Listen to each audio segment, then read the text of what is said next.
You were asked about you having conversations with your mother uh, about, and Mr. Tellini said that your mother told you that she had concerns about the defendant's mental health. That's what Mr. Tellini said, yes. Do you remember that? I don't remember her diagnosing the defendant based on hearsay. I remember having conversations about, the defendant's anxiety and how that affects our relationship, yes. In your mind, did the defendant have anxiety? I'm not a medical professional, but I would say she had some form of it. She had, some anxiety here and there about different things. Even if she had that anxiety in your lay opinion, was she able to function? Absolutely. Could she make a meal? Absolutely. Could she make a Denver omelet if she wanted to? Maybe get some Chick-fil-A sandwiches, but yeah. Okay. Yes, absolutely. Could she scramble eggs? She could, yes. Put some cheese on the eggs? Yes, sir. Without burning herself? Yes, sir. What about cut up vegetables? Yes, sir. Could she do that without cutting herself? Yes, sir. Did she ever run out in the street yelling, screaming naked? Not that I remember, no, sir.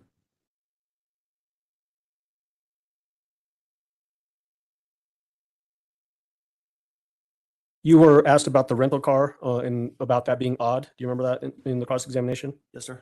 Did that appear to you in your mind to be a way of manipulating what was happening with the investigation? It's hard for me to say. Once again, as you said already, that was a time period when I was just weighed down with worry. The reason she gave, I think we've talked about already, I'm not sure, but was about the mileage on her lease. And so she had to get a rental car, which was something the defendant had said repeatedly over time. So looking back, I can make an assessment, but in the moment, it was just a ridiculous thing that I just blew past. I was more worried about getting out there and doing what we could to find Gannon. Well, if in your mind, if your kid is missing, are you worried about the miles you're putting on your car? And I believe I've said that already. No, there's nothing more important than finding that little boy. And so the fact that her car was hidden somewhere, was that, when you put two and two together, was that a form in your mind of her manipulating the investigation? Absolutely. That's why I freaked out and went back down to do another interview with the sheriff's office. You were asked about the, again, going back to the Starbucks interview with Mark Riley, the first one on January 28th, about you expressing some concerns about Landon's ex-husband, Mike Hyatt. Do you remember that? Yes, sir. And talking about the trouble that he had in his background. Yes, sir. Again, at that time, were you operating on limited information? Yes, sir. Were you racking your brain trying to figure out what might have happened with Gannon? Yes, sir. I was just going through every possible, any variable, anything possible that would have led us closer to him. Would you characterize that as you were going through every known variable in your mind and then trying to cross them off to see whether there was any connection to Gannon being missing? Yeah, in conjunction with variables and information that was being fed from the defendant as well. Okay. You did 3 interviews on January 28th. Yes, sir. 1 at Starbucks and then 2 at the sheriff's office later that day. Yes, sir. Did it seem odd to you that the defendant was resisting going to the sheriff's office and giving an interview? Yes, sir. Why? Once again, if the feelings are true and honest about we need to work together to find Gannon, as the defendant said repeatedly, what is there to hide from? Why would you not go down there? What is keeping you, the defendant, from coming down there? Okay. And did that appear in your mind to be a conscious decision the defendant was making to resist going to the sheriff's office and give an interview? Absolutely.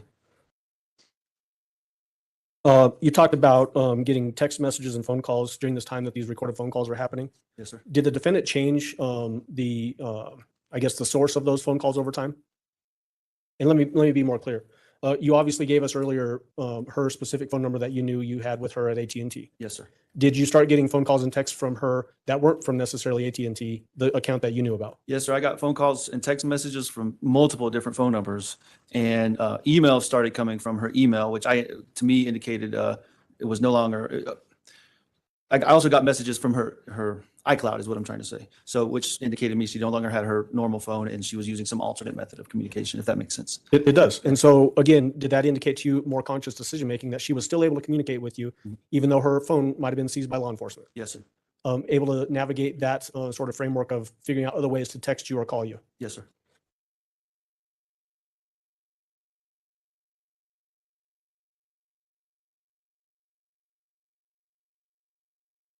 You were asked about these phone calls that we've heard in the stories that the defendant was giving you, and the way Mr. Tellini characterized them was that there was no consistency in the stories. Do you remember that? Yes, sir. Were there, in fact, actually consistencies with her stories and what was happening with the investigation? Yes, sir. For instance, once the search shifted to, say, northern El Paso, Douglas County area, on that county line road area that the defendant indicated in the phone calls, I felt like she had to place herself there somehow, and that's what she did in that phone call. Are you suggesting in your mind that that was a way for her to explain away why her GPS would show her there? Yes, sir. Sustained. Jury will disregard the answer. The she also gave you a description of blood being in the garage and in Gannon's room. Yes, sir. Are you aware that there was blood found in the garage and in his bedroom? Yes, sir. And then, as it relates to that El Paso County, Douglas County line, so up north, were you aware that there was a board with Gannon's blood and DNA found on it up in that area? I was made aware of that. Yes, sir. You got into some questions about your relationship with the defendant, and you were specifically asked about a statement you made about the relationship between the two of you was like riding a roller coaster. Do you remember that? Yes, sir. Why was it like riding a roller coaster? I think that's the normal ebb and flow of many relationships. I don't think that's uncommon. We had our ups and downs in our relationship. That's what that indicated. Well, let me ask you more specifically, based on your belief that she would manipulate you sometimes, did that add to the effect of riding a roller coaster Yeah, that would have been the extreme lows in our relationship. Yes, sir. when she would manipulate you? Yes, sir. Was it common for her to manipulate you? Yes, sir. You were asked about sometimes she would be great and sometimes not. Do you remember that? Yes, sir. When the sometimes not period of time, what was that a result of? Oftentimes a result of that manipulation that we just discussed, or lies or mistruths the defendant would tell that I would have to sort through, as you heard me doing these phone calls. I have to sort through these lies and get to the truth. Was it ever those lows, the sometimes not part, were those ever a result of her suffering from a severe mental illness or disease? No, sir. Ever? No, sir. You were asked about the defendant referring to herself as Taylor. Do you remember that? Yes, sir. Tell the jury about that. What does that mean? So I believe when I met the defendant, her Facebook profile said Tisha Taylor Hardin. And of course, I had questions about that because her middle name is Lynn, I believe, the defendant's middle name. The defendant would always say, I always wanted my middle name to be Taylor. I don't like the name Lynn. And that's where I left it at that. So anytime Taylor ever came up, I just, in my mind, referred back to that's what she preferred her name to be. Well, did she ever use the name Taylor and start acting crazy? No, sir. Did she ever use the name Taylor and start talking in other languages? No, sir. Did she ever use the name Taylor and start having other personalities? No, sir. Was Taylor ever associated with her having a severe mental illness or disease or defect? No, sir. You were asked about the defendant having difficulty maintaining steady employment. Do you remember that? Yes, sir. You answered that the defendant intentionally left those jobs. Yes, sir. So expand on that for the jury. What do you mean by that? So for instance, when we, I think in the tail end of our dating relationship, in the first part of our married relationship, she was working at Myrtle Beach Middle or Elementary School and quit, resigned from that position, causing her to have to seek new employment. Okay. And why that's significant, because I disagreed with the decision. It was what I, outside looking in, a great place of employment for her, and she seemed fine there. Okay. And then you were asked about Dr. Niederhauser, right? You remember that? Yes, sir. And Mr. Cellini told you that the defendant was being seen for anxiety. You remember that? Yes, sir. Did you know whether she was being seen for anxiety or not? I did not. Once again, I only accompanied her as far as the waiting room that one visit, and then she went to the back, was seen, and then the defendant that is came out, and we went home.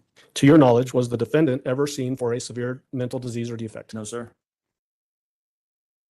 And then finally, do you remember the defendant in this investigation, whether she ever told you to not talk to the police? She did. How many times? I don't remember how many times. One stands out specifically. Okay. And then did you try to call her during your second interview? I believe I did. I'd have to hear or listen to it to confirm, but I think so. And I'm talking about your interview that you did with Detective Riley at the sheriff's office. So the first one at the sheriff's office? Second interview at the sheriff's evening. So the third one total? Yes, Okay, let me that's fine. finish. The second interview at the sheriff's office. So you're right, it would be the third, but only the second one at the sheriff's office, evening of January 28th. Yes, I believe I did try to call her. Yes, sir. Were you able to get a hold of her? No, sir. You know why you were not able to get a hold of her? No, sir. Okay, thank you. That's all I got. Do any of the jurors have any questions for Mr. Stauch? No? All right. Thank you, sir. You may step down. Prosecution, call your next witness, please. We call Macon Ponder to the stand, Your Honor.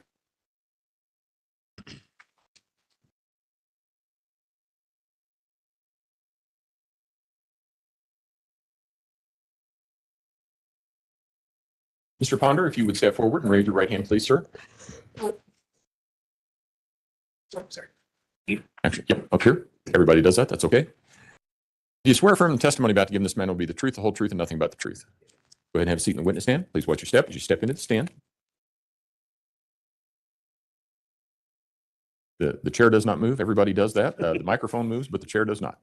All right. Mr. Young? Thank you, Your Honor. Good afternoon, Mr. Ponder. How are you doing? Good, sir. How are you? Good. You and I never formally met. I'm Dave Young. I talked to you on the phone, I believe. Do you recall that? Yes, sir. And where do you currently reside? Panama City, Florida, sir. And did you just fly in from Florida? Yes, sir. I flew in yesterday. Did you pack a coat? I did. I left, it was 80 degrees and got here and it was about 20. So I was worried about that, so I'm glad you did that. Mr. Ponder, what's your occupation? sir, I'm a bridge inspector for the Florida Department of Transportation. I'm the senior underwater dive team leader. And how long have you been a bridge inspector? Roughly 12 years now. And what do you do as a bridge inspector? I know the title's kind of self-explanatory, but let the jury know what you do. The short and skinny is basically we, every 2 years, our bridges are required to be inspected. We get a list of bridges each month and we break up into teams and go and inspect those bridges accordingly each month. Okay. And how often would you inspect certain bridges? Every 2 years. Okay. And I'm going to take you back to March 17th of 2020. Were you in that role as a bridge inspector back then in Florida? Yes, sir. And did you have an opportunity to be inspecting a bridge by the name of Escambia Bridge? Yes, sir. And what's the name of the bridge? Did I get that right? Yes, sir. Just Escambia River Bridge. And can you describe this bridge for the jury? Yes, it's just a concrete bridge, rather long. Basically the environment out there is the river is closer to what we would call the near end of it. And after you get over the river, the bridge actually continues on for a lot further, just due to the marshy area. There's marsh on both sides. It's really inaccessible to any vehicles. And what city is this bridge close to? Pensacola, Florida. And how close is this bridge to the actual ocean, the Gulf of Mexico? Several miles. As the crow flies, maybe 7 or 8 miles. And I'm assuming, does the bridge go over the Escambia River? Yes, sir. And does the river go into the Gulf of Mexico? Eventually, the river actually dumps out into Escambia Bay, and then Escambia Bay goes out to the pass and then into the Gulf of Mexico. And how often, was this another 2 years you would inspect this particular bridge every 2 years? Yes, sir. Our department for the state of Florida, we inspect bridges every 2 years on interstate systems and any state roads. They have some different stipulations on our county bridges, but our office only handles state highways and the interstate. So it would have been March of 2018 or approximately then when this bridge was inspected last. Is that fair? It would have been inspected 2 years prior in the month of March. Okay. It doesn't have to be on the exact day. And approximately how long is this entire bridge that you're inspecting? I would say roughly 12 to 1,300 feet. Okay. Is that the only part that covers the river? Or does it, when you talk about this marsh area, does a bridge extend over a marsh area as well? Yes, sir. And so would that be miles or? No, that whole area is fairly marshy. There's a set of bridges all the way down through that on that span of US 90. That just happens to be the first bridge on that, starting in that span on that stretch of highway. So what are you doing when you go out to this particular bridge to inspect it? What are you looking for? Our job as bridge inspectors to find any kind of defects, any kind of issues that would harm the traveling public. We look for cracks in the deck, cracks in the underside of the deck. As a diver, we look at the piles underwater, look at any kind of cracks and spalls being any kind of missing concrete on those piles or columns. And if it was a steel structure, it'd be the same thing. You'd look for cracks and welds and stuff. And so do you have someone, particularly on March 17th, 2020, with you as you're doing this inspection? Yes, sir. We always go out as a team, primarily for safety, but also, we're always on the interstate or on busy roads. So we're always having somebody watch our back when we're taking the notes and watching out for traffic or operating a piece of equipment if need be while somebody else is taking notes. And so do you inspect the surface area of the bridge as well as the side of the bridge and below the bridge? And you indicated you even get in the water and look at the pillars. Absolutely. Yes, sir. We try to do the best we can to look at 100% of the bridge every inspection. So could you please tell the jury about March 17, 2020? Did you locate something? Did you locate a suitcase underneath the bridge? Yes, sir. During that inspection, the particular bridge that we were inspecting requires an underbridge inspection machine. The particular machine allows us to gain access to the underside of the bridge due to the height and over water. As we were inspecting the underside of the bridge and we're coming to the end of it, my partner and I that were in the basket noticed a suitcase towards the end of the bridge, close to, it's kind of laying in a marshy area and a little bit of woods right next to the edge of the bridge. And we just noticed it down there. It was point of interest when we got down there. We didn't look at it then. We just made a note to come back to it later on. And who was your partner? What was his name? Matthew Goins. And so when you first notice this suitcase, where are you and Mr. Goins at? When we first noticed it, to back up prior before getting into the piece of equipment, we also walk across the deck and take soundings on at each pier on both sides of the bridge, and that gives us any indication of any settlement or anything that might be failing on the bridge. And that requires dropping down a measuring tape essentially with a weight on it and measuring the height up to the edge of the bridge to the top of the barrier wall.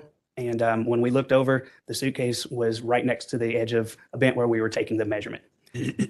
Had it been in the middle of a bent or in the middle of a span, we may have not even noticed it. But because of its location, it was right next to where we dropped our profile tape, is what we call it, to take the measurement. We immediately saw it as soon as we dropped it down. And so I'm not a Navy guy. When you say deck, are you talking about the road area of the bridge where the vehicles go? Yes, sir. That's what we call the deck. We take our measurements at the top of the barrier wall. Anybody that's driven over a bridge, the concrete walls on the outside is where we take our measurements from. And so are you and Mr. Goins looking over the edge of the bridge and you see a suitcase directly down below? Yes, sir. What side of the bridge are you on, the eastbound lanes or the westbound lanes? We're on the eastbound lane and we were on the east or the right side of the structure. And so you note that there's a suitcase there, but then you go on with the inspection? Yes, sir. And tell us about that. Do you go all the way across the bridge and then work your way back, or how does that work?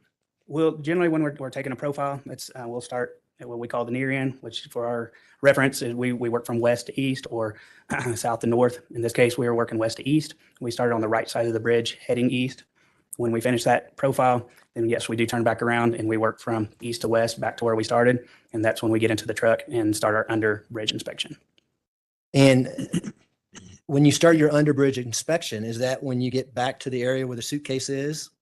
It wasn't for, no, sir. It wasn't for probably roughly an hour and a half later, maybe even a little bit longer, because when we started the under inspection, we start back at the beginning of the bridge. Okay. And where we found the suitcase was almost at the very end of the bridge.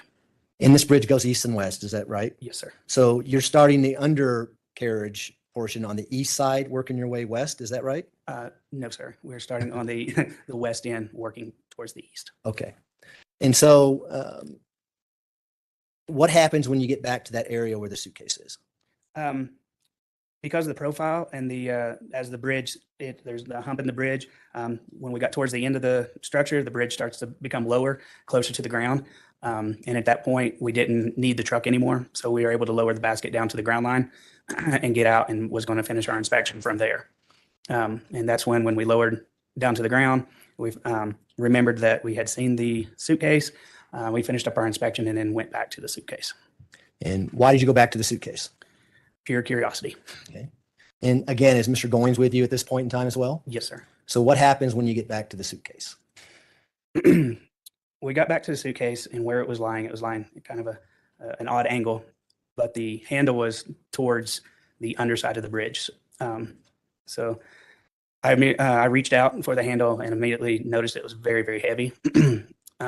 And I looked back and remember telling Matt, I said, I don't know what's in this. I said, but it's heavy. I said, and where it was at, it had the possibility of being waterlogged. We didn't know if there was clothing or something in it. We just noticed that whatever it was probably waterlogged and saturated, just due to how heavy it was. And I imagine you get a lot of rain in Florida? Yes, sir. Do you get a lot of rain in the months of February and March? We can. March normally is fairly rainy season, but again, where the suitcase was really right at the edge of the marsh, and depending on tide, you don't necessarily have to have a lot of rain for that area to be influenced by tide. Okay. So you, Mr. Goins, get up to the suitcase. You said it appeared to be heavy. What happened after that? Because of where it was at, it was very, very marshy and muddy. We, of course, didn't know what was in it, but underneath the bridge where it was at was very flat and sandy. And we kind of made a decision, let's pull it out of the mud and pull it underneath the bridge where it was flat and sandy, and whatever it was in it, we'll just open it there rather than in the muddy marsh, just sticks and a lot of sticks and stuff there. So we pulled it underneath the bridge. And what, did you open it? Yes, sir. Tell us about that. I was the first one to unzip it. And before we opened it, as soon as we unzipped it, we immediately noticed the smell. That's what hit us first. I remember looking up at Matt, who's quite a bit taller than me, And I said, Matt, I think there's something dead in here. And unfortunately, we do come across sometimes somebody will throw out a litter of puppies or something in a bag, and that's not uncommon. And it smelled, but it was so strong. It was different that day. So I didn't initially open it, and we kind of thought about what we were going to do first. When we finally went ahead and unzipped the rest of it, the smell was so overpowering. We kind of took a step back, and the first thing I remember seeing was just 2 little feet, and that had little football socks on them. The best I remember, I remember there being little socks on them. And before anything else happened, we couldn't really make out what it was. Matt dumped the suitcase over, and of course, we initially immediately knew it was a body. But after looking at it, it was we couldn't tell male or female, boy or girl. We didn't know. A lot of black hair. And then I turned away. What was the size of the suitcase? Do you remember? Roughly the size of a checked bag. It wouldn't have been it was too big to be a carry-on, but roughly the size of an older checked bag suitcase. And was there anything else in the suitcase besides the body? Lots of blankets. There may have been a pillow or something. I just remember a lot of bedding in there and blankets. It was kind of the body was in a fetal position and partially wrapped up, so we couldn't tell a whole lot until we dumped it out. And again, I turned my head. What did you do after that? Walked away. I immediately said we went ahead and called the inspection right there. I didn't have my cell phone with me. Matt did at the time. He's a volunteer firefighter, and he's dealt with some of this stuff. And I was very thankful to have him there. We immediately dialed 911 and got them on their way. And then I walked up back to the top of the bridge and talked to our truck operator and told him kind of what was going on, that they were shutting it down. And then just waited for authorities to get there. Okay. And did members of the Santa Rosa Sheriff's Office eventually show up? Yes, sir. And did they interview you and Mr. Goins and process that scene as it was theirs? Yes, sir. After we talked on the phone a few weeks ago, did you get an email from me of a Google Earth image of this bridge we've been talking about? Yes, sir. And did you yourself mark a red arrow on that Google image as to where the body was found back on March 17th, 2020? Yes, sir. Let me approach the witness, Your Honor. You may.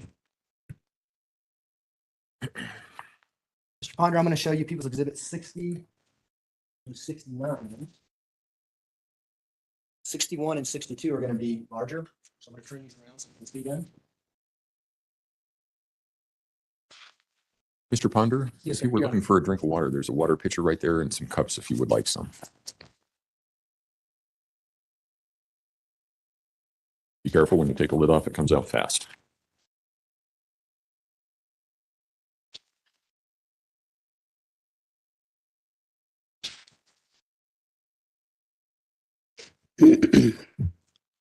You could just take a moment to look at those photographs, and then I'll ask you some questions about them.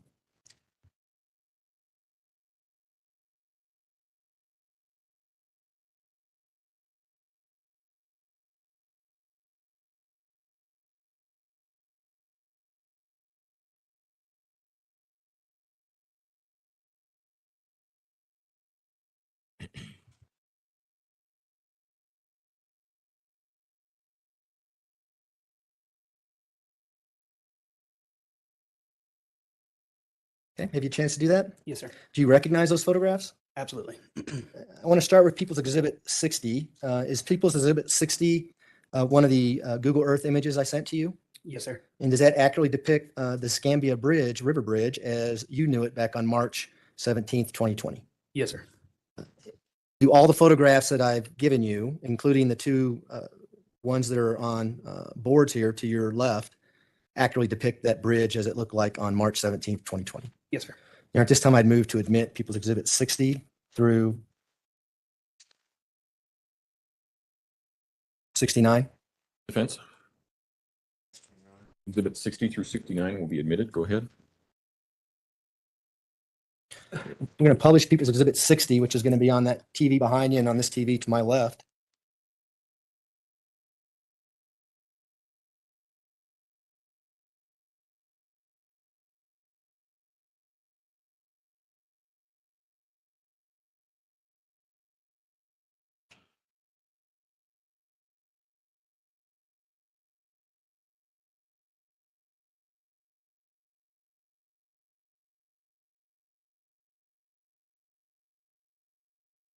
While we're doing that, I'm going to do a little.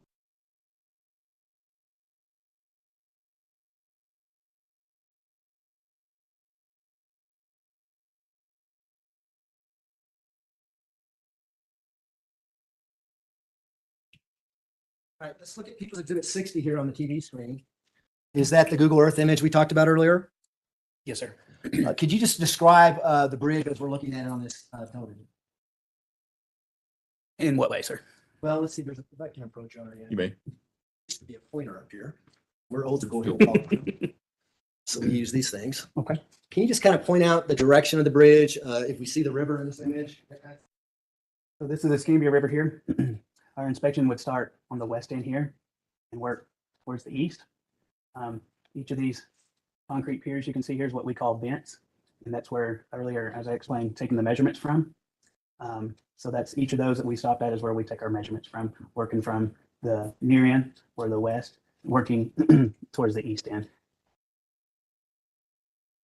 Also, as I was saying that from the river forward, this area all here is marsh. It is over here really, is also, and actually it's just very inaccessible to, except for there's a little service road here. It doesn't really go anywhere, but there's even some boats and stuff still left out here from previous hurricanes that nobody can get to. And so I'm assuming that's not a populated area, No, sir. maybe some wildlife. Probably lots. Okay. Are there any lights on this bridge? I don't believe so.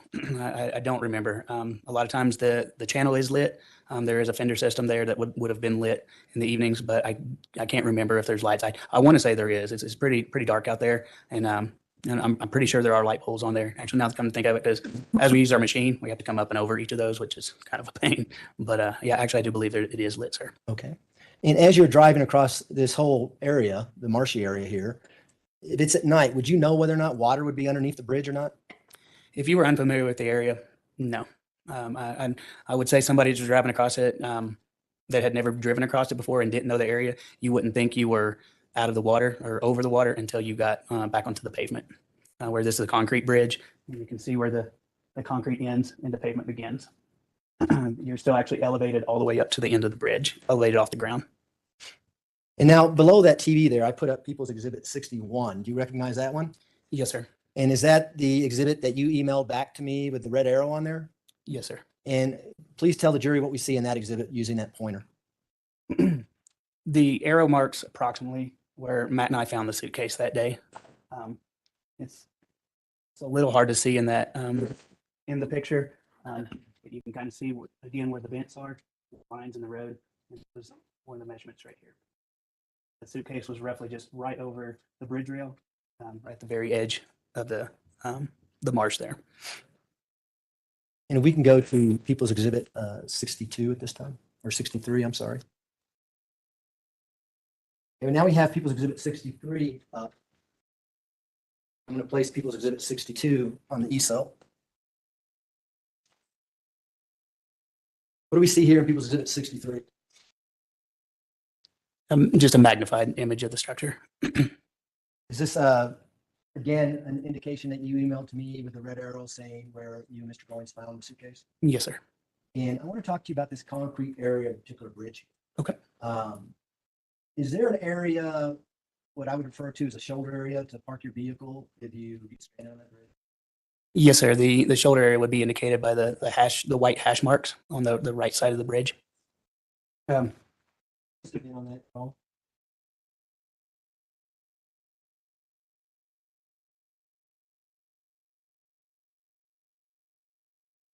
If not here, this is there we go. This is going to be your shoulder. The hash marks here would depict where you would be able to pull off the side of the road. Just barely visible, you can see the center line here. This is a 2-lane bridge. And so there's almost room there for another lane, but that's just what we call a safety lane to be able to pull over and if you were having car troubles. So plenty of room to park a vehicle there if you need to. Yes, sir. And where this arrow is, and I know you may not be precise, but is that the general area where you and Mr. Goings were taking your measurements when you first saw the suitcase looking over the side of the bridge? Yes, sir. It was directly below what you called, was it the barrier? What we call a bent, and that's basically just the space in between each span where the columns would hold up. Each column is what we call a bent, and it's just in between those two is what we call the span. You can go to People's Exhibit 64 now. What do we see in People's Exhibit 64? A picture appears to be looking on that is taken on the westbound bridge, and that is in the safety lane of the westbound, which would also be though on the far end of that structure. And that picture is looking west. Looking west, sir. And so can you refer back to People's Exhibit 62 on the board here to your left? The one at ESO? Yes. And just kind of point out which lane to travel we're looking at. That picture is approximately probably a little higher. This direction. Each of these are what we call the vents. That's a So could you have access to get underneath the eastbound lanes by pulling over in this area and walking under? You would have access, but it'd be very difficult to access that area. There's also what we call slope protection or rock rubble. And a lot of times those rocks move easily, they slip, they shift. You could walk down there, but you'd have to be very careful. So looking at this People's Exhibit 64, can you see the general area where the suitcase may have been from this photograph? To the best of my knowledge, that's a little further past where we found it. The suitcase would have been further east. No problem. Let's go to People's Exhibit 65, please. Now, what do we see in People's Exhibit 65? Where the suitcase was found. Now, is this where you, Mr. Goins, pulled it out to and emptied the contents? Yes, sir. Could you use your pointer and just point out where the suitcase is in this image?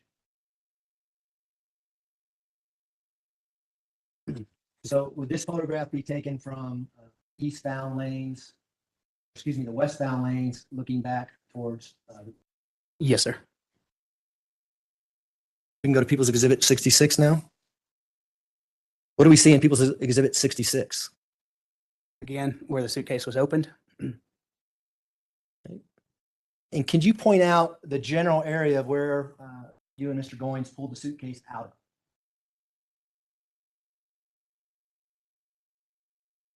And this is where the measurement would have been taken. Able to, why we noticed where it was at, because it was right over next to the edge of the. And just so the record's clear, you said the measurements were taken where we see the pillars for the bridge. Yes, sir. So you would have been looking down directly off the edge of the bridge where those pillars are. Yes, sir. And the suitcase would have been located to the right of the pillars as you're looking down. Yes, sir. And about how many feet, again, estimate, did you guys pull that out of that marshy area to its right? I would say roughly 10 feet, maybe not even that far. It was almost directly below the barrier rail. And when you moved the suitcase, did it leave an indentation in the ground? I honestly can't remember. I didn't notice. The part I did notice was the suitcase was at an odd angle. It looks like it had fallen on a corner of the suitcase. It wasn't flat, but it was sitting at an odd angle. Did you point out to members of the sheriff's department exactly where the suitcase was at when you first saw it? Yes, sir. And were they able to take photographs of that area as far as you know? Yes, sir. We can go to People's Exhibit 67. What do we see in People's Exhibit 67? See the bedding and the open suitcase. Could you point out the bedding? And was the body wrapped around this bedding? Yes, sir. And that's where you left it when you went to go call 911? Yes, sir. We go to People's Exhibit 68, please. What do we see in People's Exhibit 68? Just on the edge of the marsh line. Is this area consistent where the suitcase may have been when you and Mr. Goins pulled it out? Yes, sir. We go to 69. You recognize this? Yes, sir. And what is this? Just again, right there where the suitcase was found.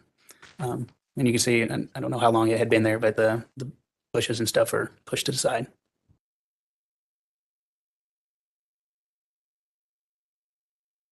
Just have a second, Your Honor. You may.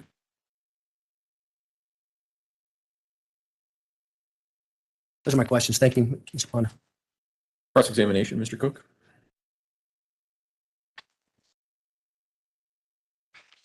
Good afternoon, sir. How are you? Good, sir. My name is Will Cook, and I represent the defendant in this case. I'm going to ask you some follow-up questions. When you were doing the bridge inspection, did you have any kind of machine, like a cherry picker? Or I don't know what you would call it, a cherry picker that would kind of reach under the bridge so you could do a visual examination of the underside of the bridge? Yes, sir. Were y'all using that device yet when you discovered the body, or were you doing the soundings and then going to come back and do work with equipment and the? We the cherry were picker? we were performing the soundings first, the profile, Okay. and then come back with the what we call a snooper or an underbridge inspection machine. Okay.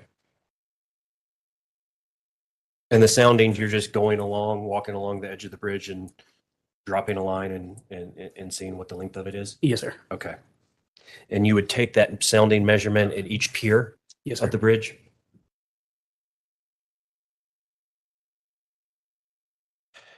Does some of the areas where it looks like the bridge is elevated, I guess by definition, a bridge is elevated, but is that because the river will sometimes flood up and that will be actually, instead of land or ground, it'll be flood water underneath the bridge? Yes, sir. Okay. Does that happen every year? Or is that like 100-year flood, 50-year flood, something that happens every spring or summer, or just It depends on the weather? depends on the weather, how much rain we've had. That area also, pictures are gone, but there's several boats in there. That area, it's a tendency to flood during, obviously during hurricanes, and also during tides. That area is all tidal. Mhm. So during high tides, it has a tendency for the water to be higher or lower at different times of the year. Okay.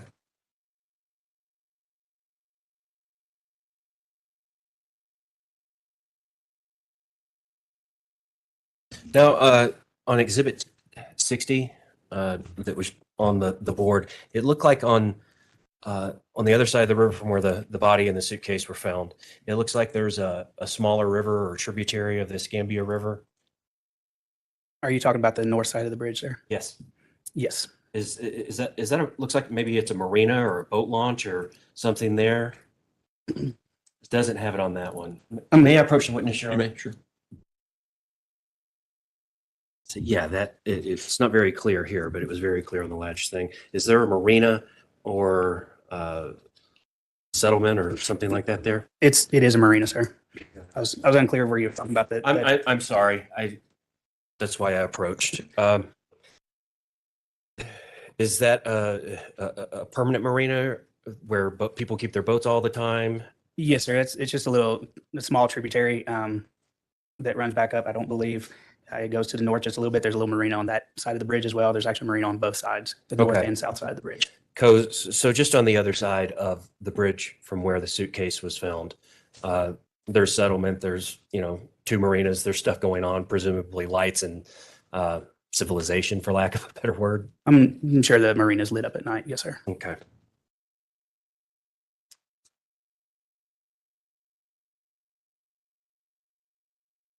And you had mentioned the suitcase was very heavy and seemed waterlogged. This date back in March of 2020, I think March 17th of 2020, you testified to. Had there been flooding under the bridge in the weeks preceding the discovery of the suitcase? I'm not for sure, sir. Not for sure. Okay. Just a second, Your Honor. All right. That's all I have. Thank you. Redirect. Oh, thanks, Sean. Do any of the jurors have any questions for Mr. Ponder? All right, thank you, sir. You may step down. Thank you, Your Honor. And I think at this point in time, ladies and gentlemen, we're going to take an afternoon break. Mr. Yoder, if you would step forward and raise your right hand, please, sir. Do you swear affirm the testimony about to give in this matter will be the truth, the whole truth, and nothing but the truth? Yes, sir. Go ahead and have a seat in the witness stand. Please watch your step as you step into the stand.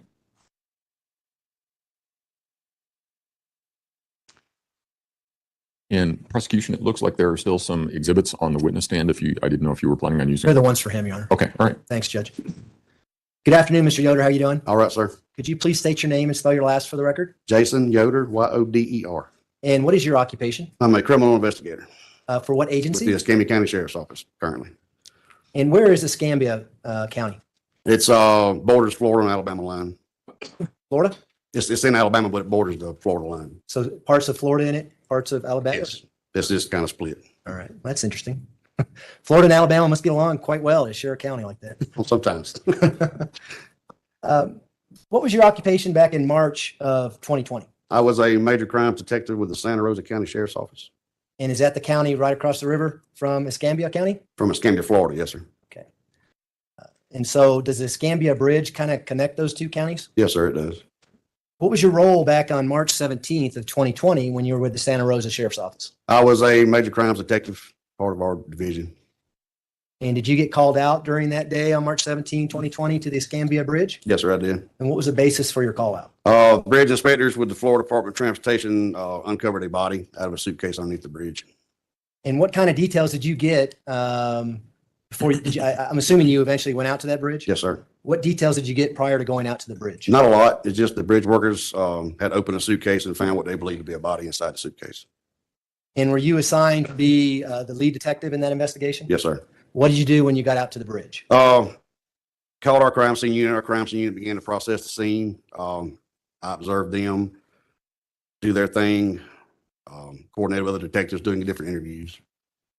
When you got out to the bridge, did you observe a body? Yes, sir. Please describe what you saw when you got out there. When I arrived, there was a suitcase on the ground, opened, what appeared to be a human body, like it was rolled out of the suitcase, covered with bedding, and a pillow was inside it as well. And were members of your agency interviewing these bridge inspectors who had found the suitcase and the body? Yes, sir. And what kind of information did you have going into that? Just that they were doing a routine check of the bridge. They discovered a suitcase in the wood line, drug it up under the bridge, opened it, and discovered the body inside the suitcase. And did they point out the location where the suitcase was when they first saw it? Yes, sir. And did members of your sheriff department take photographs of those areas? Yes, sir, they did. And when you got there, could you see an impression in the marsh area where the suitcase may have been for a period of time? Yes, sir. And was it consistent with the size and shape of the suitcase as you saw it? Yes, sir. And in relation to the bridge, where was this indentation where the suitcase was at, where the bridge inspectors had found it? I don't really know exactly how far, but it was off in the wood line away from the bridge. To your left, there's People's Exhibit 61, which is on the easel there. It's actually not those photographs in front of you. Oh, I'm sorry. It's just right here. Well, you got it. I'm sorry. You see that red arrow right there? Yes, sir. Is that the general area where this indentation was in the marshy area where the bridge inspector said the suitcase was found? Yes, sir.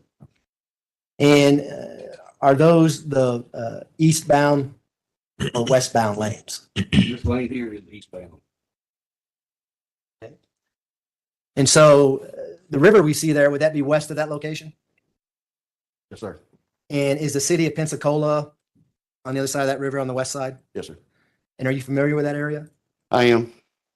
Are you familiar with the Candlewood Suites Hotel that's in Pensacola? I know about where it's at. I'm not sure exactly where it's at. May I approach the witness, Your Honor? You may. I'm going to show you what's been marked as People's Exhibit 221. And ask if you recognize it. Let's hold it. Yes, sir. And what is it? It's a layover map, the river, Highway 90. I believe that's scenic highway that runs down with the hotel there pointed out. Is that the Candlewood Suites Hotel that I alluded to? Yes, sir. And does it also have a red dot as to where the suitcase was located? Yes, sir. And does it actually depict that area as it looked back in March of 2020? Yes, sir. Move to admit People's Exhibit 221. Okay. 221 will be admitted.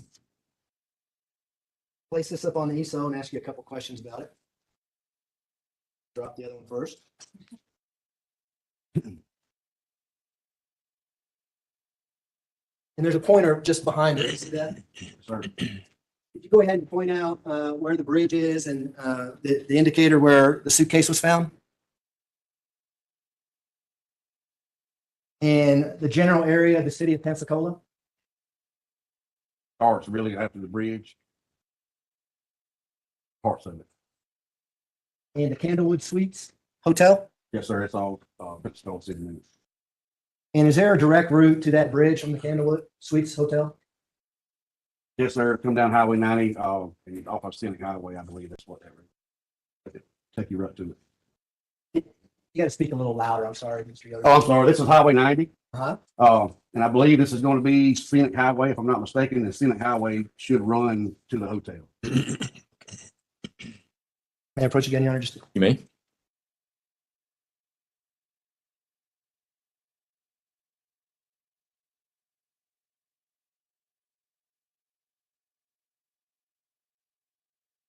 Did you make any attempts to identify the body of the young boy that was found in the suitcase? After we left the scene, yes, sir. What did you do? After we left, we went back to our office, started doing a regional and state search for missing children.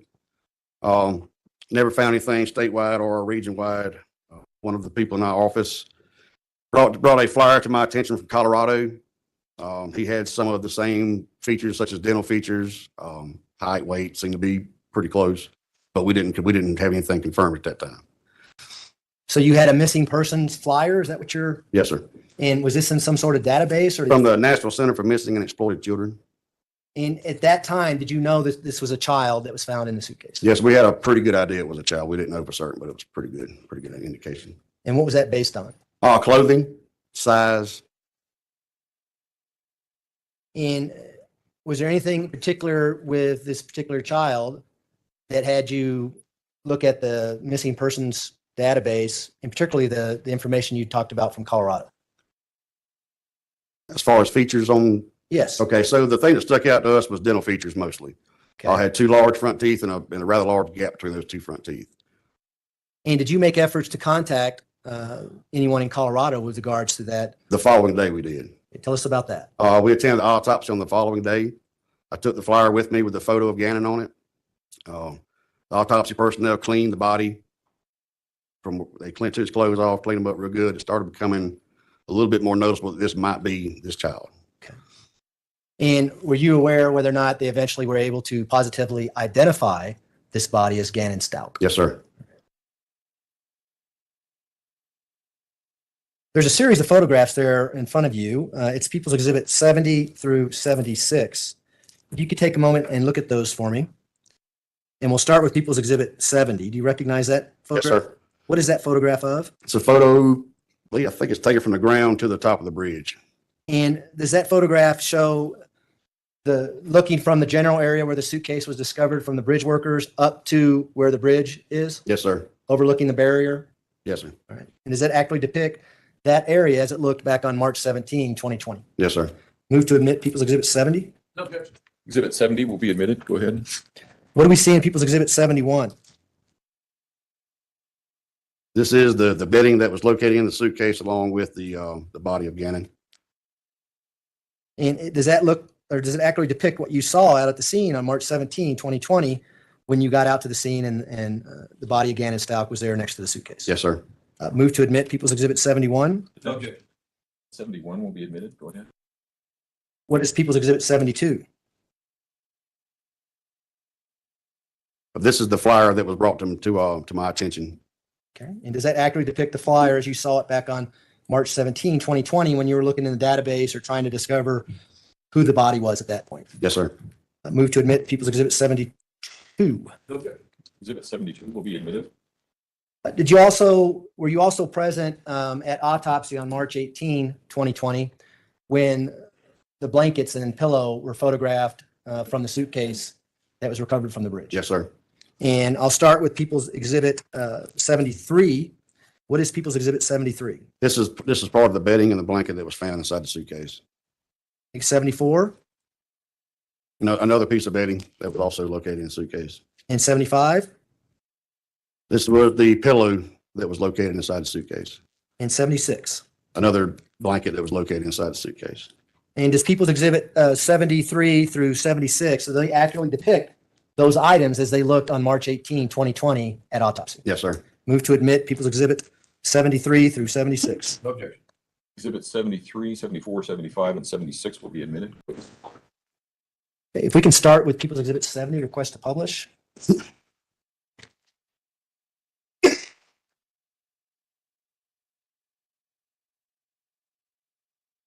We see People's Exhibit 70 there? Sorry.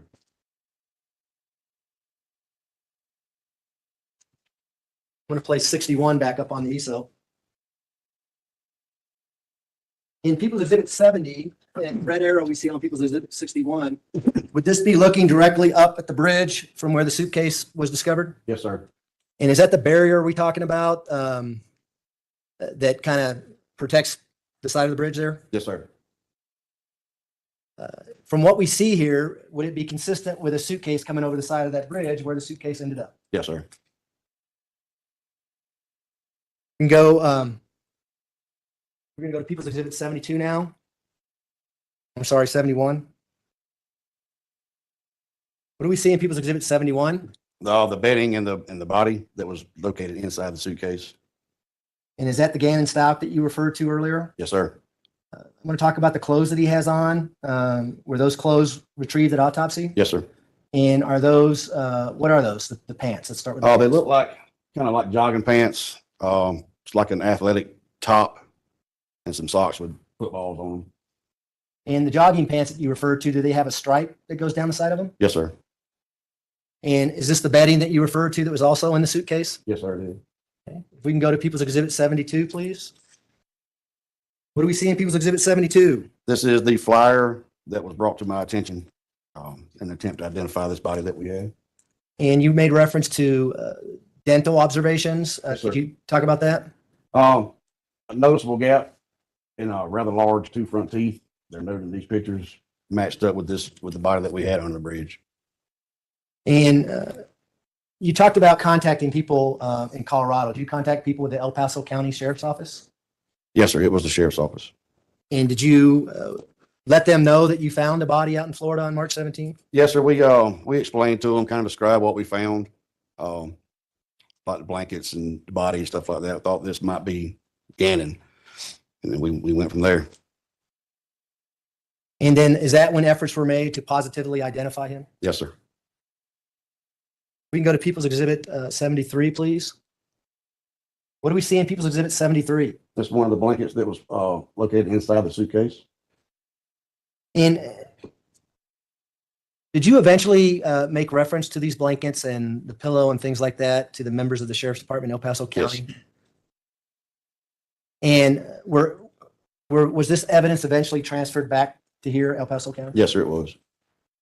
We can go to 74 now, please. What do we see in People's Exhibit 74? Also another blanket that was located inside the suitcase. Would this be the other side of what we saw in People's Exhibit 7? Sorry. Yes, you are correct. Yes, sir. So it's one blanket, two sides. Two sides, right, correct. How about People's Exhibit 75? This is the pillow that was found inside the suitcase. And were you present when this pillow was x-rayed? Yes, sir, I was. Okay. What was located inside this pillow? Do you recall? 2 projectiles, 2 bullet fragments. People's Exhibit 76. What do we see in People's Exhibit 76? The other blanket that was found inside the suitcase. And you know how Gannon's body was transferred to the coroner's office? It was through their medical personnel and their vehicles and their equipment. But the Gannon Stauch that you saw under the bridge was the same Gannon Stauch that was at autopsy? Yes, sir.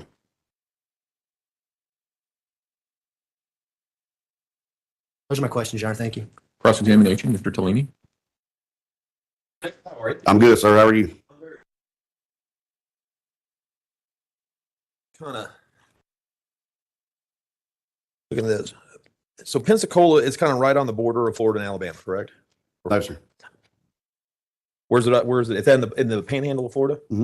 It's in the panhandle, but it's probably an hour and a half from the border. I don't know Oh, what okay. close you're talking about. Okay. All right. And it's a beach community. Yes, sir. This bridge that the suitcase was found under, it's a bridge over what? Where the suitcase was found, it's nothing but the bridge itself covers Escambia River Bridge. And how big a bridge is that? You estimate 3/4 of a mile. Okay. And just estimate, how big is that, the Escambia River? How wide across? Wide, From one bank to the other? 200-300 yards, guesstimation. And so there's dry area on each side, like bridge covers some dry area, then the river, dry area. Yes, sir. Okay. Now, just looking at that, is that the biggest bridge in Pensacola? No, sir. There's a lot of bigger bridges there. Yes, Right? sir. In fact, looks like there's bridge 98, Highway 98. Yes, there's the one on Highway 98. What does Highway 98 go over? It goes over the bay. Over the bay. How long of a bridge is Highway 98? I wouldn't have any idea. A lot longer bridge though? Yes, sir. 4 or 5 times longer? It's probably 1.5 miles, 2 miles, maybe. Okay. And that goes over the bay, like Yes, sir. this is the Gulf of Mexico and then goes into that bay, correct? How deep is that bay? Depends on where you're at. In the middle. Say if I was to throw something off the middle of that bridge, how deep would that be? 15 feet, Okay. 15, 20 feet, guesstimate. How deep is the river? Probably 25, 30. Okay. And then there's, looks like another, what about Highway 10? How long is that bridge? I-10 is probably the same, 2-3 miles long. Okay, and going over the same bay? Yes, sir. Okay, so there's, what I'm getting at is there are much longer bridges over much bigger bodies of water other than that bridge located near there? You Oh, agree yes, with that? sir. Absolutely. Okay. I also noticed, did you take DNA from anybody? Did I take it? Yes. No, Do you sir, I know if DNA was taken? It was taken. Yes, sir. It was taken from Mr. Ponder and Mr. Goings? I believe so. Swabs were taken from both of those gentlemen. You know why? Just to make sure they weren't the ones that was fooling around with the Okay. And, suitcase. well, and also it'd be so if DNA tests were run to figure out who may have put that person in that suitcase, Correct. that would be able to eliminate those two people. Sure. And so as part of a police procedure, you want to take DNA from if you're trying to zero in on one person, you'd want to take DNA from other people who could possibly contribute to that to be able to zero in on one person specifically. Yes, sir. Okay. No further questions. Prosecution, redirect. I want to talk about this Escambia River Bridge. You're quite familiar with that bridge? Yes, sir. You travel that quite frequently? Yes, sir. Any lights on that bridge? No, sir. Pretty dark at night? It is. And is there room, particularly where this suitcase was found, to park a vehicle? There, both of the lanes are 2 lanes on each way. There's also like an emergency pull-off lane on the side of the bridge, so flat tires or whatever. That's the only place that you could pull over without getting ran over on that bridge. And these other bridges that council alluded to, are they heavily traffic bridges? Yes, sir. They are. I-10, Yes, sir. is that a spot where you could park and dump a suitcase at the bridge? It has the same pullover lanes as the rest of them do. Yes, sir. But there might be more traffic on it than the Escambia River Bridge? Depends on time of year. The time of day, time of year. What about 4 o'clock in the morning on February 4th, 2020? Probably not a lot of traffic. I wouldn't guess. Would there be any traffic on the Escambia River Bridge at that time? Probably very minimal. Those are my questions, Your Honor. Thanks. Do any of the jurors have any questions for Detective Yoder? No. All right. Thank you, Detective. You may step down. No, thank you.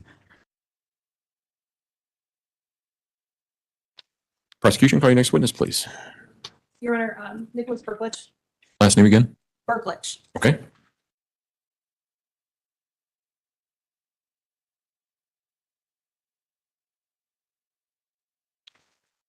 Mr. Berkwood, if you would step forward and raise your right hand, please, sir.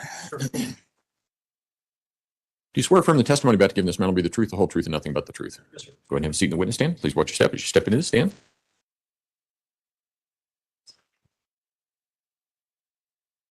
Good Hello, ma'am. afternoon. Sir, where are you currently employed? I'm currently employed with the El Paso County Sheriff's Office. And generally, what's the nature of your role with El Paso County Sheriff's Office? Currently, I'm a major crimes detective. And how long have you been employed with the Sheriff's Office? A little over 18 years now. And in January into 2020, what was the nature of your role with the Sheriff's Office? At that time, I had just joined the major crimes unit, probably about 3-4 months prior. And as it relates to the nature of your work on the case that you're here before today, was part of your role assisting in the collection of various items of evidence? Yes, ma'am, it was. And in the collection of those various items of evidence, are you responsible for logging them in or processing them in some way? Yes, once they get collected, we either put it into temporary storage at the evidence facility, or we go ahead and process it in, depending upon what else is happening.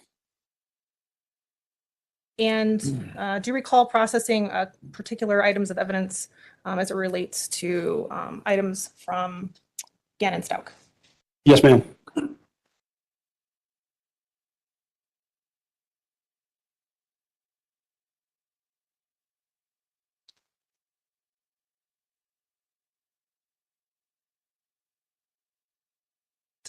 You're under permission to approach the witness with what has been marked as People's Exhibits 182 and 183.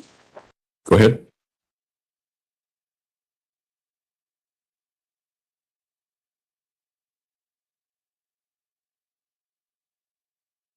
I have you what's been marked as People's Exhibits 182 and 183.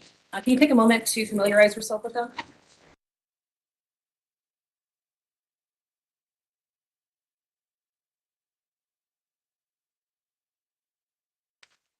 Yes, ma'am. Do you generally recognize what they are? From the description, yes. Okay.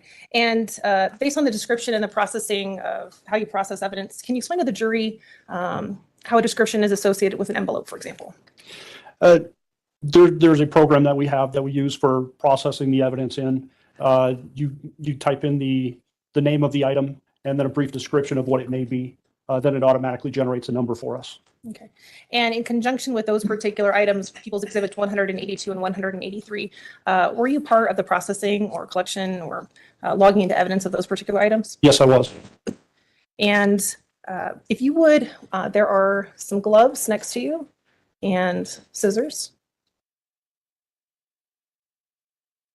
And I'll ask you to open up to start People's Exhibit 182, leave the item in the envelope so that you have an opportunity to look at it and identify it. Leave it in the envelope? Yes. Okay. And that was, you said 182? Yes, sir.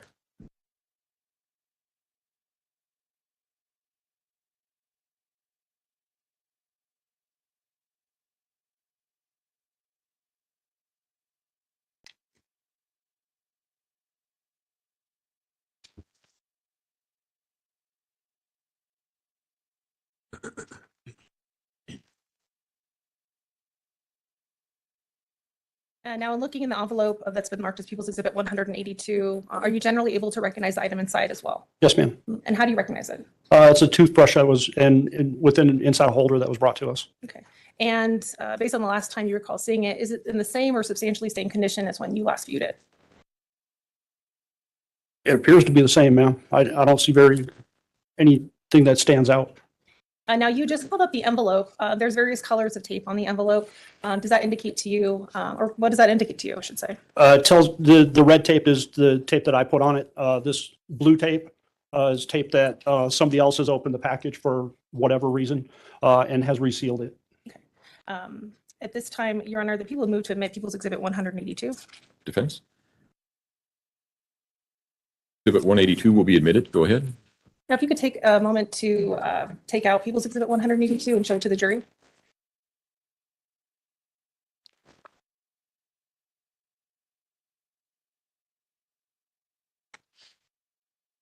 Do I need to take the cap off? No, that's all right. Okay.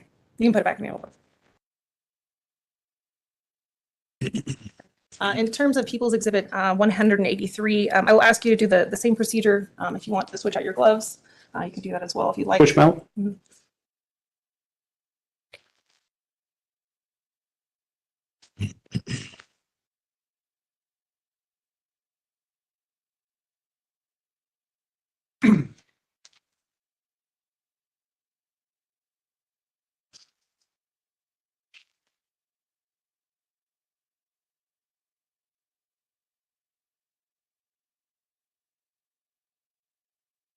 And while you're doing that, for People's Exhibit 183, does it appear to have the same type of colored tape as People's Exhibit 182 had? The red tape, yes, but not the blue. Okay. And is the red tape something that you placed there? Yes, ma'am, it is. All right. And if you would take a moment to open up People's Exhibit 183, look at it.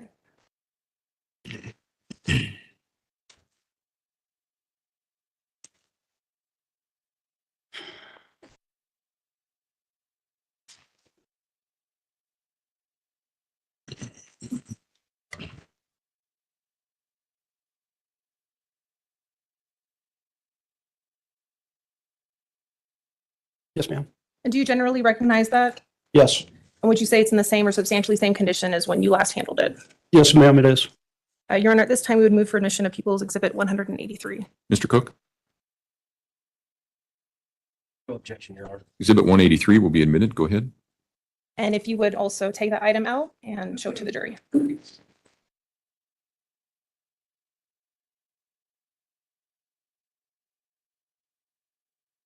Now, in conjunction with your collection and logging of this particular item of evidence, were you assisting other law enforcement officers that day? Yes, ma'am. And as the information was relayed to you, who do those particular items belong to? People's Exhibit 182 and 183. I was told that they belong to Gannon Stauch. In conjunction with your work on the case, you were also present at a residence as well. Is that right? At where? At a residence, at Gannon's residence. Yes, ma'am. And what was the address of that location? I believe it was 6650 Mandan Drive, Okay. but I know it was Mandan Drive. The 6627 sound about right? We were at a lot of houses on that street. Okay. While you were present on scene, you assisted other members of law enforcement, including the Metro Crime Lab, while on scene at that residence? Yes, ma'am. And while you're present on scene, were you also assisting in the collection of items of evidence there? Yes. Your Honor, permission to approach with what has been marked as People's Exhibits 186 through 190. Go ahead. 186 through 190.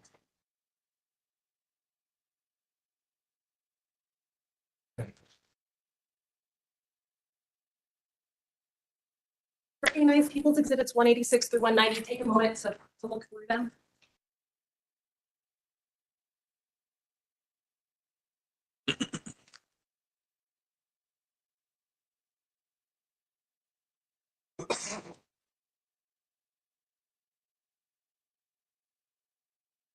Yes, ma'am. Right. And do you generally recognize those exhibits? Pardon me? Do you generally recognize them? Yes, ma'am. And how do you recognize them? They were articles, items that were pointed out to us by Mr. Stauch that were, he found in the dishwasher. They're scrub brushes, scissors. The brushes appeared to have some type of carpet material or something on it. And are they fair and accurate representations of what you saw and observed that day? Yes. Your Honor, at this time, we would move for the admissions of People Exhibits 186 through 190. Mr. Cook, No objection, Your Honor. exhibits 186 through 190 will be admitted. And Your Honor, permission to publish. You may.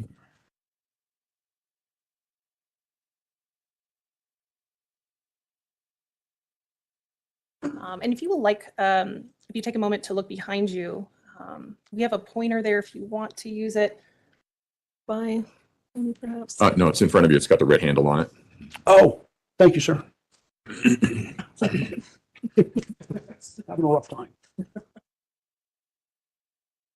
All right. Now you mentioned that Mr. Stauch had identified for you and other law enforcement officers that day various items of evidence.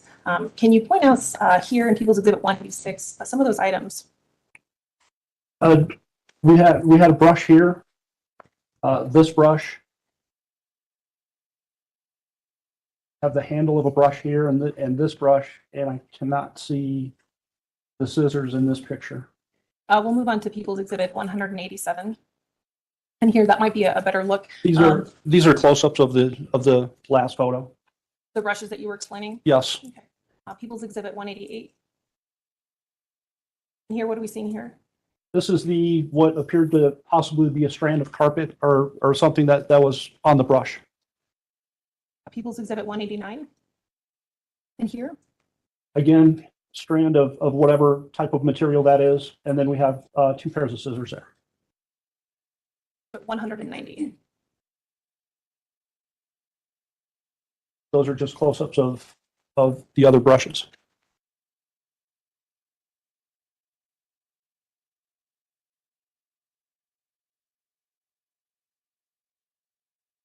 Your Honor, permission to approach the witness with what has been marked with People's Exhibits 191, 92,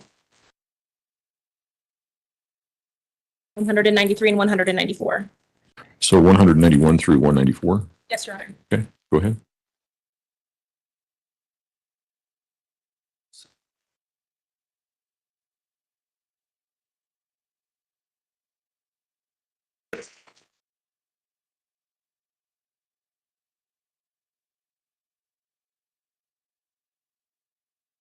Take a moment to review People's Exhibits 191, 192, and 193 now.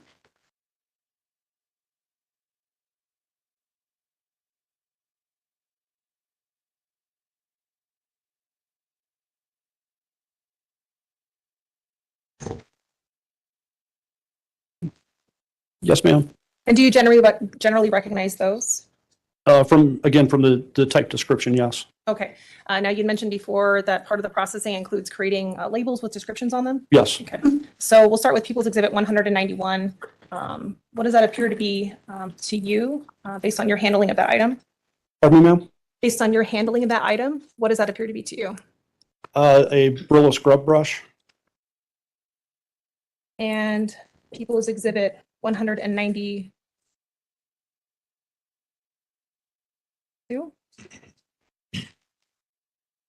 That is the blue handle, blue and white scrub brush. And People's Exhibit 193. The scrub brush with possible hair and carpet fiber. And you spoke previously about tape and tape that is used on each of those exhibits. The tape used that you personally placed there? I did not package these. The detective that collected the items actually did the packaging of them. And when you were present at the residence that day, you viewed each of these items as we see in the previous photos that were shown to you? Yes, I did. Okay. And based on descriptions of People's Exhibits 191, 192, and 193, do those appear to be the similar type of items that were photographed that you went over with the jury? Yes, ma'am. Okay. People's Exhibit 191, for example, what particular item is that? That is the Brillo scrub brush. People's Exhibit 192, based on the description there, what is that? That is the blue and white scrub brush. And People's Exhibit 193, based on description, what is that? The scrub brush with possible hair and carpet fiber.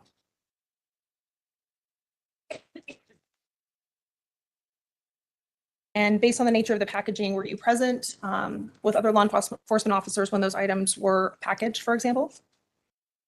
I do not believe I was present when they packaged them, no. But you were present for the collection of those items? Yes, ma'am. I'll ask you to cut open People's Exhibit 191.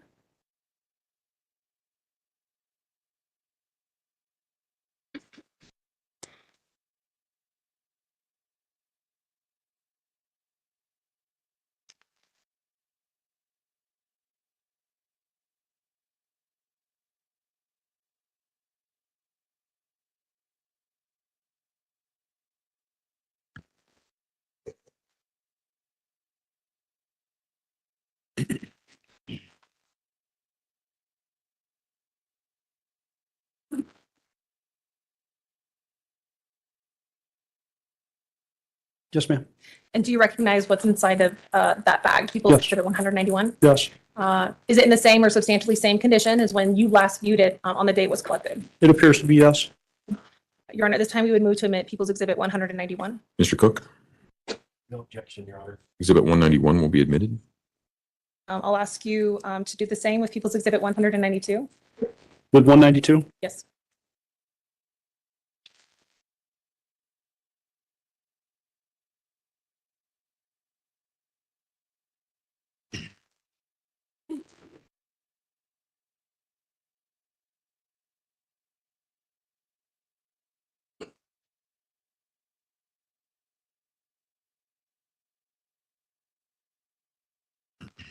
And do you recognize what's inside the bag marked as People's Exhibit 192? Yes, ma'am, I do. Is it in the same or substantially same condition as when you observed it being collected that day?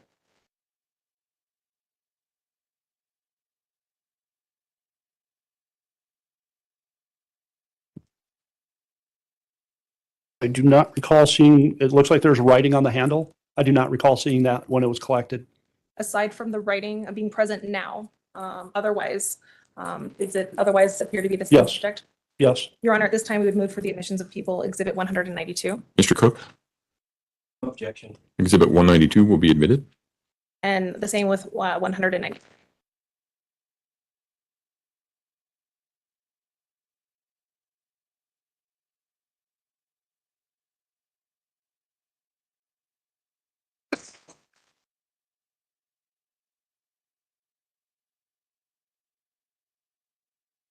yes, ma'am.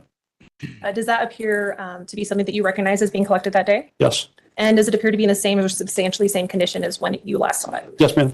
Your Honor, at this time, we would move for the admission of People's Exhibit 193. Mr. Cook, Exhibit 193 will be admitted. Your Honor, permission to approach the witness? You may. In addition to a collection of various brushes that you've looked at, do you recognize People's Exhibit 194? Yes, ma'am. How do you recognize it? It's marked as being a empty vinegar bottle that was collected out of the trash can. And when you were present, did you see that particular item while you were present at that residence? Yes, ma'am. And would you also take a moment to cut into People's Exhibit 194?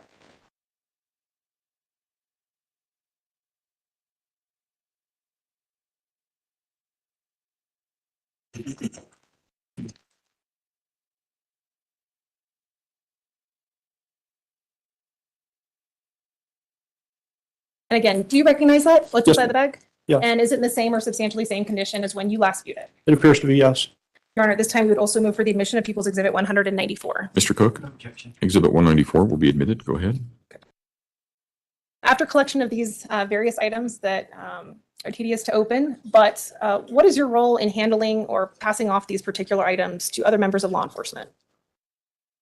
Typically, the detective that collects it will take it to the evidence facility. Sometimes depending upon if somebody else is going there, they'll hand the package off and that person will take it to the facility and put it in temporary storage. And then later on that day, next day, the detective that collected the items will go down and process the items they collected and put that into the facility. And at that point, may they be available to other members of law enforcement for testing purposes, et cetera? Would they be? Yes. They could be removed from, they could be signed out from evidence and there would be a chain of custody that is kept. As part of this case, you were also present for the collection of other types of evidence and specifically swabs. Does that sound familiar to you? Yes, ma'am. You're under permission to approach with what has been marked as People's Exhibits 184 and 185. You may. Go ahead.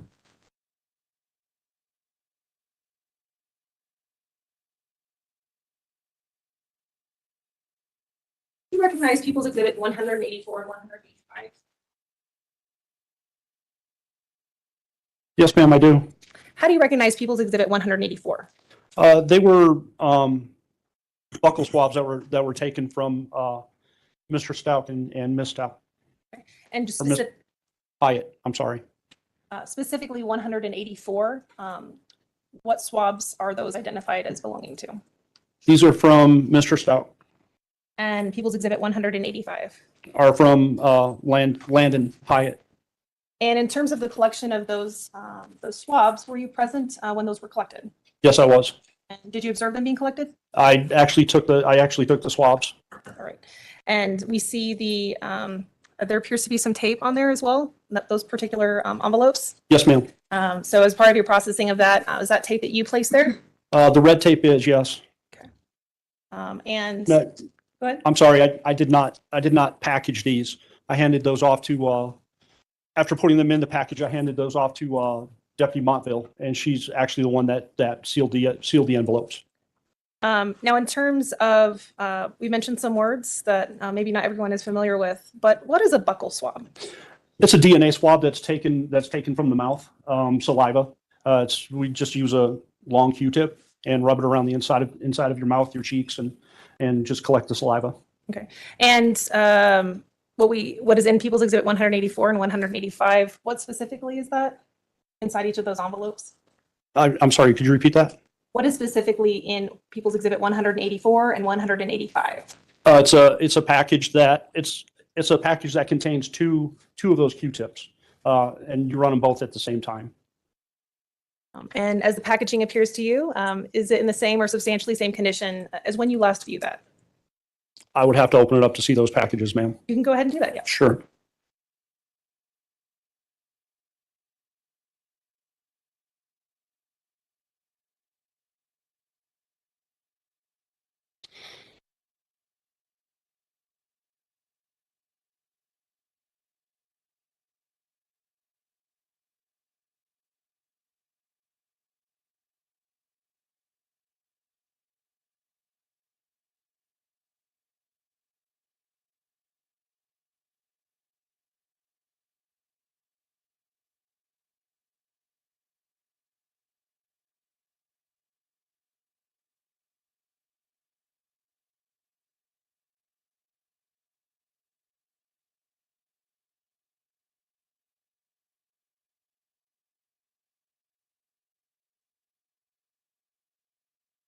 That one does appear to be the same. And just for the purposes of the record, are you specifically referring to People's Exhibit 184? I'm sorry. Yes, I am. All right, thank you.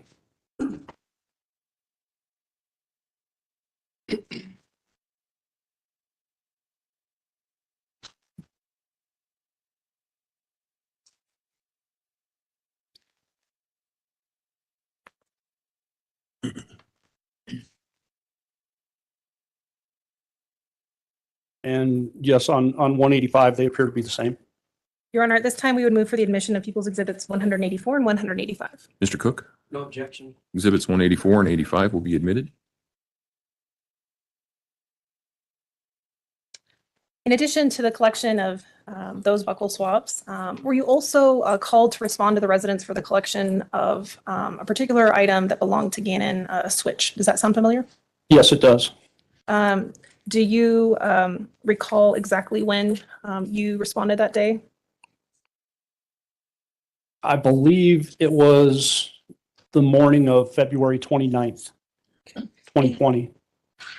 And who did you receive particular items from? Who provided them to you? Mr. Stauch. And did he indicate, well, let's take a step back. Your Honor, permission to approach the witness with what has been marked as People's Exhibits 195, 196, 712.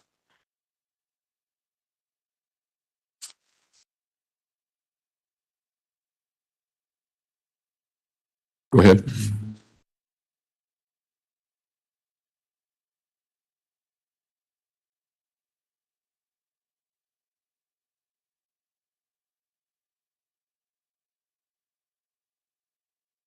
Ask you to look at People's Exhibits 195 and 196. I know it's getting packed up here. I'm gonna set this one right here for you. Yes, ma'am. That's blocking the camera. You recognize People's Exhibit 195 and 196? Yes, ma'am, I do. How do you recognize them? There are photos of the case and the stitch, the switch. I believe it's a Nintendo game. And are those photographs very accurate representation of what you saw that day? Yes, ma'am. Your Honor, at this time, we would move for the admission of People's Exhibits 195 and 196. Thank you. Mr. Cook, No objection, Judge. exhibit 195 and 196 will be admitted. And Your Honor, permission to publish. You may. So behind you, we have People's Exhibit 195. You mentioned a switch. What are we looking at specifically here in People's Exhibit 195? This is the case the carrying case. Okay. And in People's Exhibit 196? And that's the actual switch inside the case. And now before you is People's Exhibit 712, I believe. Yes. Can you take a moment to familiarize yourself with that and look at it?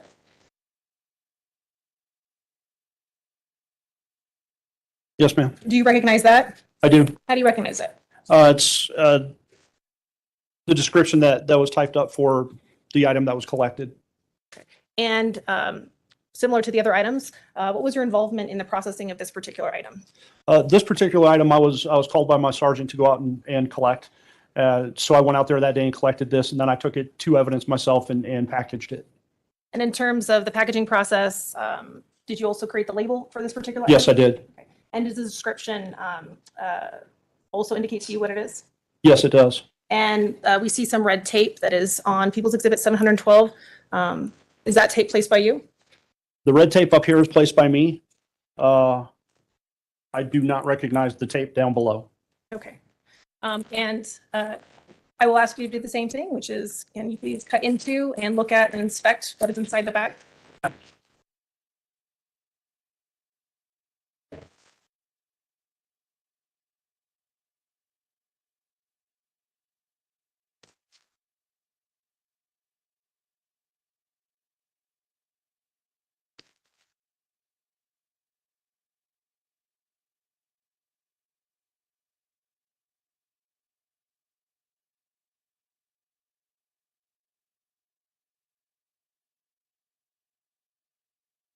Yes, ma'am. Great.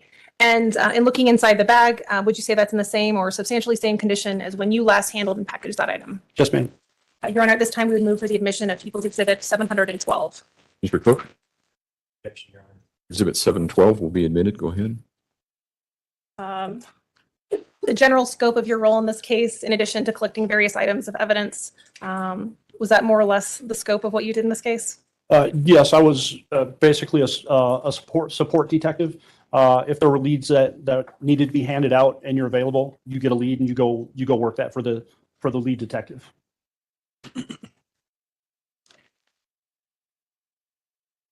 Your Honor, we'll pass the witness. Cross-examination.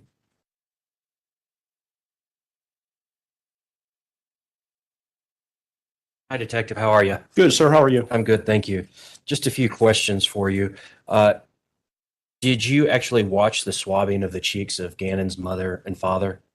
I actually did them, sir. You did the swabbing? Yes. Okay, and did you have gloves on? Yes, I did. Did you have the packet or the kit that is used during the collection of these? As I said, it's just the one package with the two Q-tips in it. So yes, I did have those with me. Okay. Who else was in the room with you when who else was in the room with you when you were doing Landon? I do not recall anybody being in there. It may have been Detective Montville, but I don't recall, sir. Okay. And was anybody else in the room with you when you did Mr. Stauch, Al Stauch? Again, I don't recall if anybody was in there with me. Okay. And when you're collecting the cheek swabs, I mean, you're not necessarily collecting the saliva, you're collecting the cheek cells, the epithelial cells that are shed in the cheek? Pretty much whatever the Q-tip picks up is what's being collected. Okay.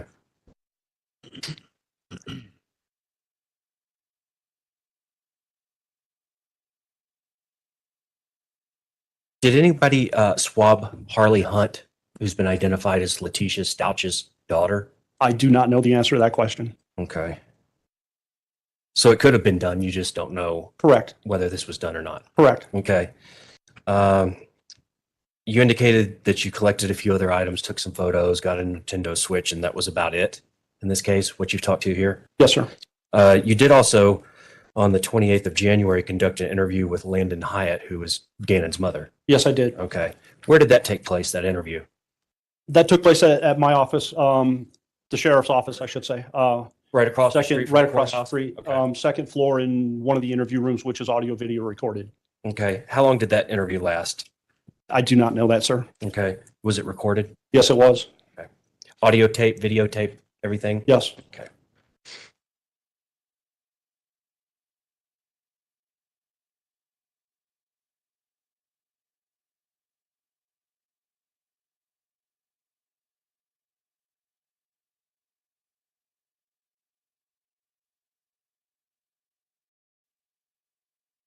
That's all I have. Thanks, Detective. Yes, sir. Ms. Gratiano, redirect. No, redirect, Your Honor. Do any of the jurors have any questions? Nope. All right. Thank you, sir. You may step down. Thank you, sir.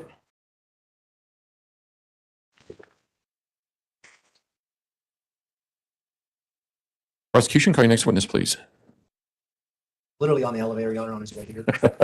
Okay. So Well, let's actually take about let's do a stand and stretch, a seventh inning stretch kind of thing while we're waiting for the next witness.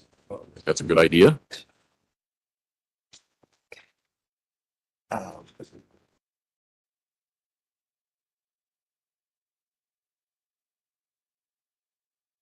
Good afternoon. Good afternoon. Where are you currently employed? El Paso County Sheriff's Office And how long have you been with El Paso County Sheriff's Office? since 2006.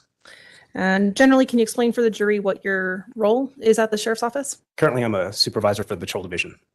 And in January of 2020, what was your role then? I was a patrol deputy. And as a patrol deputy, can you explain what some of your responsibilities are? What kind of things that you handle on a day-to-day basis? Yes, responding to calls for service, investigating patrol-related crimes, interdicting criminal activity, traffic enforcement. Okay. And on January 27th of 2020, were you on duty that day? Yes, Did you receive a call for service related to this case? yes. Approximately what time did you receive a call for service, or what time that call for service came through?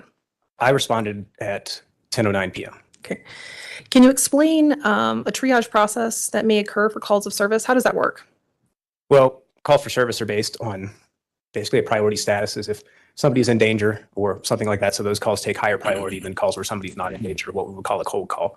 So runaways are typically given a non-emergent status. Okay. You mentioned runaways. So what was the specific nature of the call for service that you responded to on January 27th of 2020? The call I responded to was a runaway juvenile, Okay. And what location did you respond to for that call? 6627 Mandan Drive. Okay. And when you arrived at that location, did you respond with any other law enforcement officers? Yes. Who did you respond with? When I got on scene, Deputy Parker and Deputy Donahue were on scene already. And when you responded to the location, who did you initially make contact with? Deputy Parker. Okay. And based on your contact with Deputy Parker, how did you approach the residents? Who did you contact? I asked Deputy Parker if the residence had been searched to see if the juvenile was hiding, and he indicated it had not. Okay. When you respond and you're on duty, is there any way that you have to document or record your activities? Yes, I was equipped with a body-worn camera. Okay. And can you point out for the jury where that body-worn camera is? Yes, it's mounted right here on my chest. Can you explain for the jury how that body-worn camera, how it works? It's activated with a Bluetooth remote system where I press a button and it starts recording. So when I got on scene that day, I started recording pretty much when I got on scene. And then it's deactivated by the same button to turn it off, basically. Okay. And in terms of audio and visual, what does it record? It records both audio and visual. However, it's mounted securely on the chest, so it only sees forward. So if my head or something turns, it won't see that. My body actually has to turn for the camera to see something. Okay. And as it relates to entering the residence, what was your primary responsibility when you arrived on scene? So I was a secondary responder. So the two primary deputies were conducting an interview on scene. So after I determined that the residence had not been searched for the juvenile, I asked Deputy Parker. After I asked Deputy Parker got consent to search the residence. So I began to search the residence for the juvenile. Okay. And to be clear, the consent to search the residence was for what in particular? To find a hiding child, Okay. basically. When you arrived at that location that day, was your body-worn camera working? Yes, it was. It was operational? Yes. Did you have an opportunity to review that body-worn camera? Yes. Your Honor, permission to approach with what has been marked as People's Exhibit 210. You may, go ahead. Do you recognize what I'm handing you, People's Exhibit 210? Yes, that's a disc with my initials containing my body-worn camera footage. Okay. And did you not have an opportunity to review the contents of that disc? I did. Okay. And is it a fair and accurate depiction of your body-worn camera when you responded on scene that day? Yes. Your Honor, at this time would move for the admission of People's Exhibit 210. Defense? Exhibit 210 will be admitted. Go ahead. Your Honor, approach. Sorry? Oh, yes, go ahead.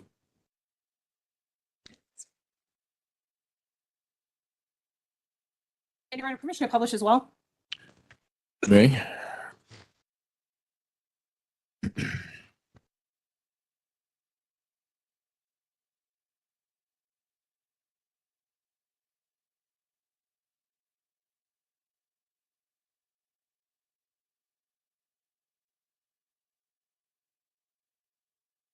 I took the covers that he was laying down like had, and I just like threw it.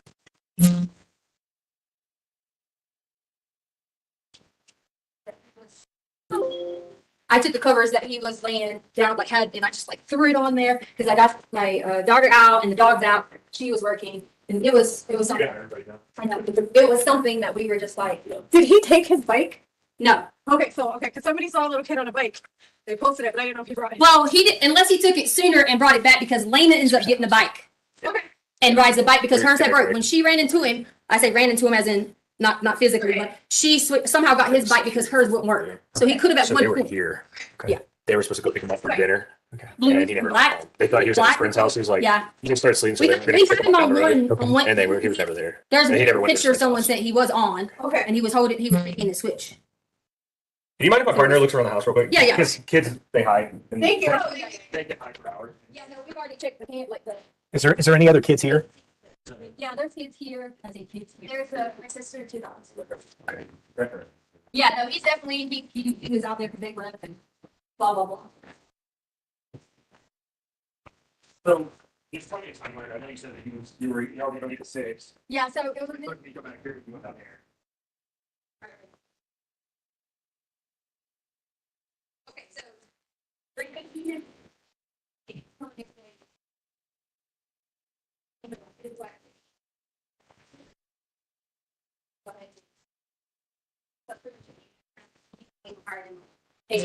Side, like all those things. So Forget that. So, he did that. He didn't do that because you said his time was returned. What happened? said a lot. He said he had already talked to my husband about being on conviction. So he said he was going to his friend's house later. So What time did you left at 3:30? I don't know the exact time because I was correcting his carpet cleaning downstairs. So he. And he's free, like my husband's like very more free than I am with the situation. I kind of always like who's actually going through, give me that number, that's how I was with her. But like he's like, oh, I'm just saying they're my bodies, everyone together type thing. So, yeah, so all the time they go and ride and meet friends. That's how we do it.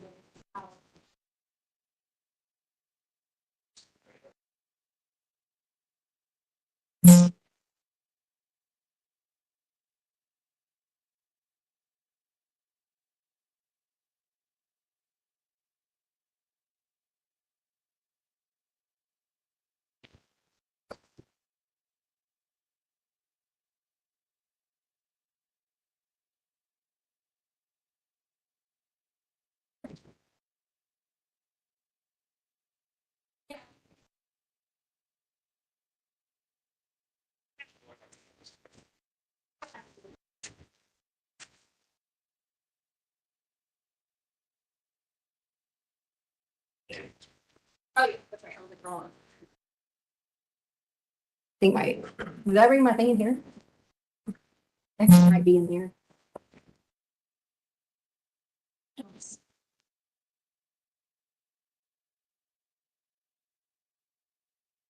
Can you get her?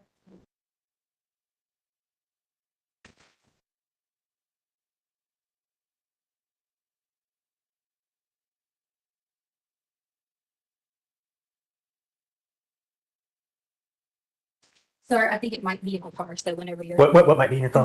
He wants my ID. Oh, okay. Was this the car you guys had with you today? You what? Was this the car you guys had with you today? What do you mean with me today? I mean, did you drive this car today? Yes. Okay. No, I didn't drive that car today. You did not drive this car. Okay, all right. Has he ever hit in anything like this before? No, this was. No.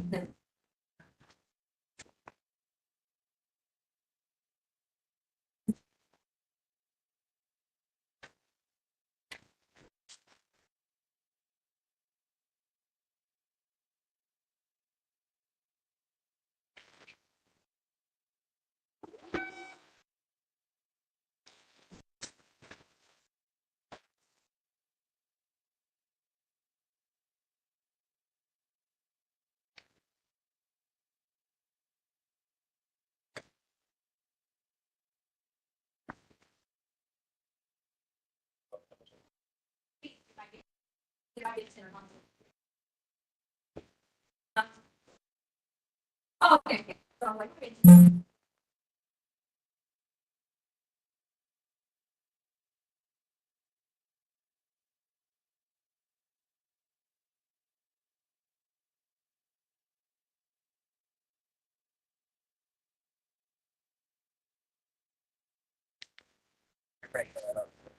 Yeah. Oh, it's one text me. Is there anybody down here? The other dog. Yeah, that's no. No. We know it is down there. Okay. It's my maiden name. So it's Hardin, Hardin.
Female, weapon, spelling, endangered item, or entered other time. Person, spelling,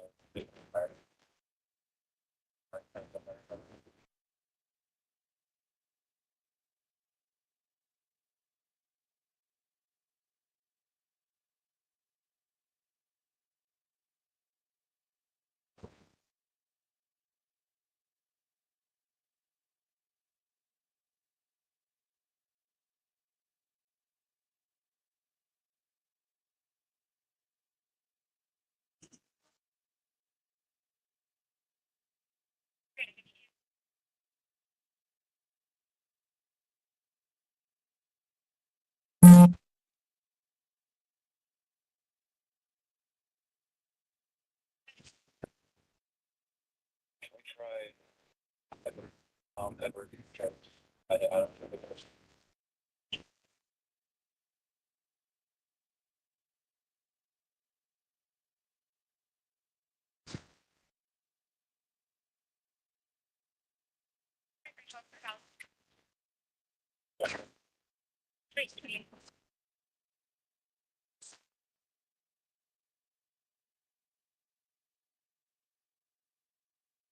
Did you get mine clear valid?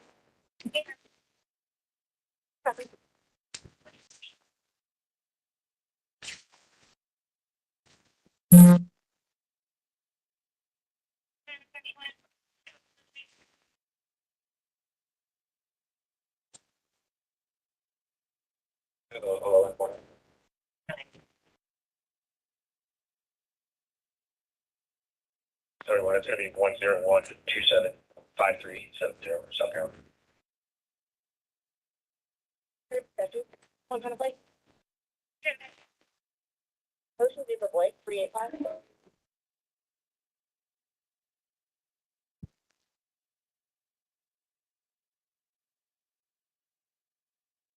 Motion due for Blake, 385, clear to white 717, facility registered to Danny Trent, 2805 North as great expiration 920.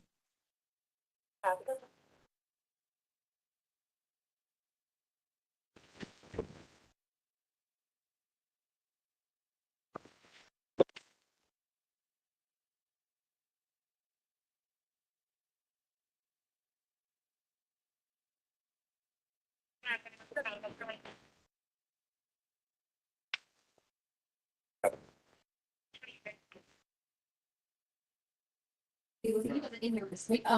That stuff is down there, sir. Yes, ma'am. Can I show him about this one? So if I just didn't want to step on the cutter, the box thing. I think I still had down there. Okay, because you weren't in here. You weren't in here in the beginning, right? I thought I didn't know if I had that box cutter and all that stuff in there because I told him about he dropped a candle last night. Oh, okay. And I thought I must have picked it up. I was just making sure I didn't want you to be like, oh, there's a box cutter. But yeah, I had to cut this. And I told them I wasn't even going to tell Dad.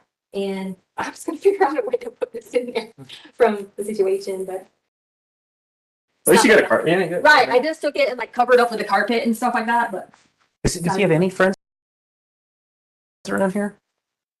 there is a. Let me look on this thing. He did have this one like boat thing. It's where you're supposed to be at down the road. Did they check that already? They went over there and talked to him, and they're like, no, we haven't seen him at all. Okay. He did have this like And you talked to parents, right? You didn't talk to. Yeah, Connor's mom came over, who is a friend he goes hangs out with all the time.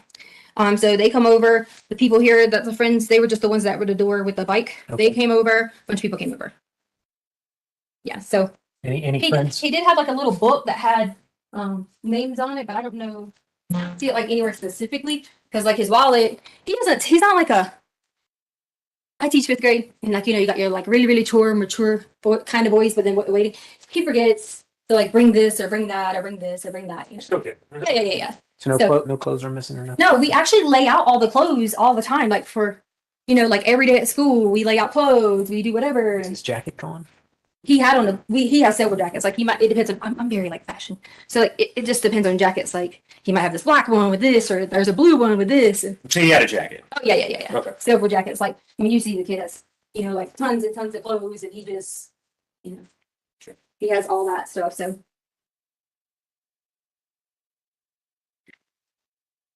And he took like none of this. Like these are his favorites. All of these things. Yeah.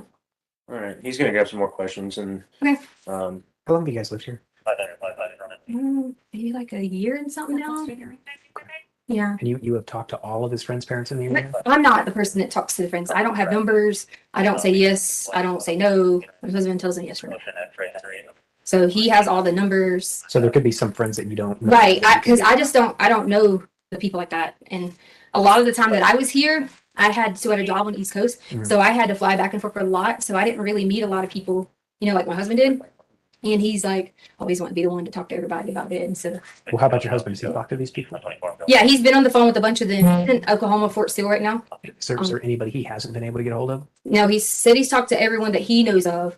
The only concern we had is he was talking about the friend with the older sibling. And we don't know who that one is. That's the one we don't know Do you guys have a name for that? because we don't know who that person is. We've never heard him say like specific name. My husband said when he talked to him today that there was no like specific name for that. He didn't give him a name. He just told him no. So And he took his game console down. yeah, they have a couple of different consoles. And one of them's gone. Switch Lite. They have a 2DS, a 3DS. One of them's gone. It was in like a bluish black. Wait, no, that one might be in red. I don't remember. I just know in the video you can see that, or the picture that the lady had, you can see like he's got something right here and it's like far down. Which picture is this? So some lady online had noticed it, like messaged us and had noticed that was him or the description, and she was like, "Was that him?" And I was like, "Yes." Where was that picture taken? No, I honestly have about 150 Facebook messages that I haven't answered people on because you guys showed. Was it local? I mean, was it in the? Yes, North in Ranch? Lawson Ranch. Someone put it on the Lawson Ranch page, and so a lot of people just kept sending messages, information. First, someone said they saw him get in a white SUV. Then someone said they caught it on the camera. They were all supposed to be sending this to me, but as I was talking to all these people on Facebook because my husband gave the neighbor permission to post it, you guys came and I kept having alerts lists, and I weren't gonna Huh? Okay. No. Yeah. Okay. I know you probably gave some of this information to dispatcher already, but can you give us a description of him from? Yeah. So hair color, eye color, any other? yeah. So brown, very pale, like whitish color skin, I guess he's at this house, but they don't. and then The parents may not know. and then Well, they said that 410. there was a weird text that Dad got about something 90. about bath salts, and hey, if you And then I if sent I you that can get some picture. bath salts, do we have any bath salts?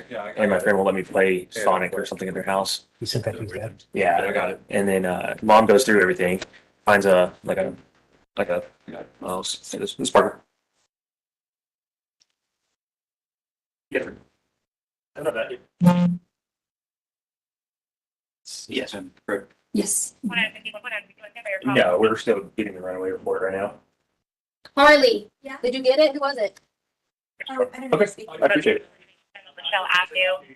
Oh, okay. I Okay. think they're moving against the I just didn't want wall. any of the, There's people, neighbors popping in. Yeah. Same. What was his name? Blue jacket, blue jeans. And console that he left with, so it's probably up to this house right now, playing games. That's why me and my husband absolutely think, and we think you think that, and we've calmed our stress level down after our 4-hour week. Every time. Like a thick, heavy winter jacket, a sweatshirt, windbreaker. No, like the ones I was showing you guys in there, kind of like a little windbreaker type. Okay, good to know. Is there anything to say? Okay, perfect, yeah. Is he weird? I'm mid, so I'll be on. They asked me about tattoos and earrings and all that. Like So I'm gonna there end was up having to ask a whole lot of the same questions that dispatch asked. Oh, yeah, Great. yeah, if you hear anything from the school, let us know, please. All right. Oh, but. Okay. Yeah, we already talked to a bunch of people at the school. Yeah, he said I had a security. Because there was a game or something tonight, and so that was like one of the things we were thinking if, I guess, they went to like the basketball game or something. But He said there was Parks and Rec going on, so. Smith. Yeah. What? It was the off duty. no, Oh, okay. he said somebody in the neighborhood or something. Does he have a dentist he goes to? If you guys want to call my husband. Yeah, we can do that. We'll follow up because I mean, I have a little bit more information. Yeah. I don't do a lot of the, Okay. he does all that. How long has he been over there stationed? He's not, he's stationed here, he's just at Captain Career Course. Okay. So they go to a dentist, I think it's like Fountain Dentist maybe, All right. everything else is on base. We'll give him a 'cause call. it's- Yeah, What's his name? Al, A-L, Stauch, S-T-A-U-C-H, Phone number? 843 478 We're in the RO, 6714. we're about with protection orders. There's a phone number for the RO industry too. Yes. Are we back on 3? I'm on 3. And they call it code. We'll give him a call, try to get some more information. Yeah, I mean, as far as like the medical, dental, like he'll know like all that stuff because he takes them on base. All right. Well, we'll go give him a call in the car real quick and see if we can get any information. Then Okay. And then Don will come back and or we'll give you a case number for Okay. the runaway and everything. Okay. All right. Thanks. My dog's come down here now. Thanks, Ian. Okay. And you know about electricity, we have gas and electric.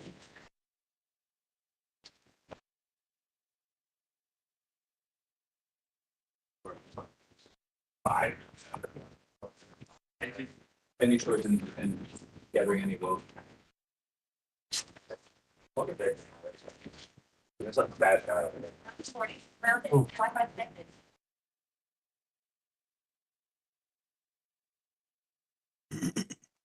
Deputy, in terms of demeanor of the female that we see present in the video, based on the nature of calls for service that you receive, how would you describe that demeanor? Fairly normal. Okay. Have you responded on scene to other reports of runaways? Yes. How would you describe the demeanor? Relevant, Your Honor. Overruled. How would you describe the demeanor based on your training and experience in responding to calls for service related to runaways? The comparison of the female's demeanor in this particular video. I would say similar to other calls that I responded to for runaways. Okay. In the sense that their demeanors are calm? Yes, she appeared calm. She was able to answer questions intelligently. Okay. And how did the female present on scene with you identify herself? I believe she identified herself to Deputy Parker, Deputy Donahue. Okay. Do you see the female that was present on the video that we just watched, and while you were present searching the house, do you see her today in court? Yes. Is she the same female that you see in the video that directed you throughout the house? Yes. Can you describe her by where she's seated in the courtroom? She's sitting at the end of the defense table wearing a brown colored shirt. Your Honor, at this time, may the record reflect that Deputy Yunkin has identified the defendant? The record will so reflect. Go ahead. In terms of while you were present on scene, did the defendant identify by any other names or any other aliases, things like that? I don't recall her identifying herself as another name. While you were present on scene, you described her demeanor as calm. At any point, did that demeanor change? Not that I observed. And to be clear, the time that you arrived on scene was what time? 10:09 p.m. Okay. And as an approximation, how many hours had passed between the call for service as it came in? I believe the original call for service came in around 7 p.m. Okay. Now, as we watch your body-worn camera, we hear buzzing. What is that buzzing on the video that we're hearing? So when the camera's activated, it vibrates to let me know that it's on. For two reasons. One, in case there's an accidental activation, I know that it's operating. Or two, to just let me know that it's working. So sometimes when you press the button, technology fails. So it's just letting you know that it's operational. And throughout the body-worn camera that we watch, we hear the buzzing. And is that to indicate to you that it is still on, it is still recording? Yes. Great. Now, as you went through the residence, did you observe any men that were not law enforcement officers present in the house? No, just law enforcement. And as you were searching through the house, based on the various doors you opened and areas that you looked in, would you have seen a strange man, an unfamiliar man in the house? I believe so, based on all the areas that I searched. Okay. And to be clear, based on the call for service that you received, you were looking for a child. Is that correct? Yes. In cases where children are this young and they come in as runaways, sometimes they're hiding in the house because they get in trouble or something like that. So they hide, especially on that night because it was quite cold. So he may not be outside walking around somewhere. He might just be hiding in the house. So that's why we check that stuff. And when you were present, you were also in the basement area. There appeared to be a storage room, which you paused in. Yes. Okay. While we see on the video you looking and pausing in a storage room, did you move any of the boxes? I believe I moved like a pillow and like a chair and some of that around, but there was a big pile of boxes in the middle and I didn't shuffle through a bunch of those. No. Okay. And while you were present on scene, did you personally observe any law enforcement officers moving those boxes? I did not. Okay.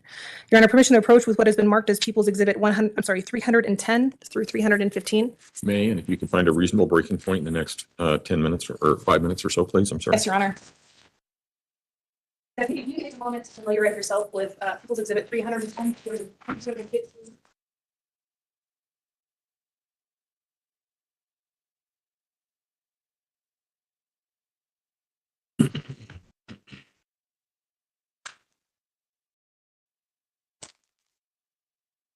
Do you generally recognize those? Yeah, they appear to be still shots from my body-worn camera footage. And for a particular area of the house? The storage room. And are they fair and accurate depiction of your body-worn camera? Yes. Your Honor, at this time, we would move for the admission of People's Exhibits 310 through 315. Mr. Cook, No objection. exhibits 310 to 315 will be admitted. And Your Honor, permission to publish? You may.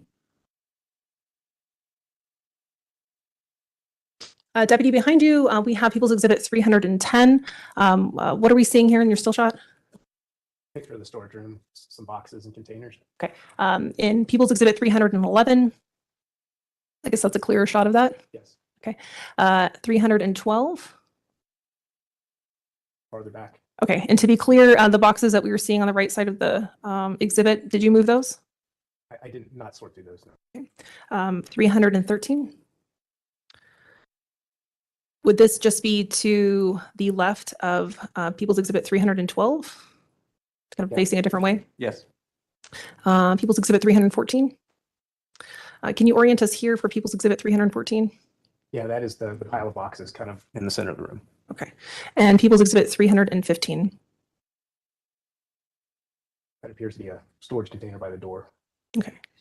And thank you. Deputy, in terms of while you're searching through the residence, at any point, did the defendant direct you where to search? No. Did she point out any particular areas that would be of interest to you? No. Okay. We see that when you're in the storage area, you paused. You appeared to look in, I don't know if you would describe it as a crawl space or how would you describe it in the storage room? There's kind of a void under the stairs. Okay. Did you see anything there? No. In terms of while you were present on scene, based on your training and experience, did the defendant appear to have a pervasive mental disease or defect based on your observations that day? No. And while you searched through various areas of the house, in the top floor and in the basement, at any point, did you see any shell casings? I did not find any shell casings. And if you had seen them, would you have identified them and collected them? I definitely would have identified them, and then we probably would have approached the investigation a little differently. And throughout your search of the residence on scene, was there any obvious signs of a struggle? No. Did you see any blood? No. If you had seen blood, would you have taken additional steps? Yes. Your Honor, we'll pass a witness. All right, I think we'll take our break. I'm going to make this real easy on the Okay, deputy. I don't have any questions. okay. Do any of the jurors have any questions for Sergeant Youngkin? Looks like we might have one. So Ms. Gratiano, just pass that forward and put it on the bar in front. And Ms. Gratiano will retrieve it. Oh, another one coming.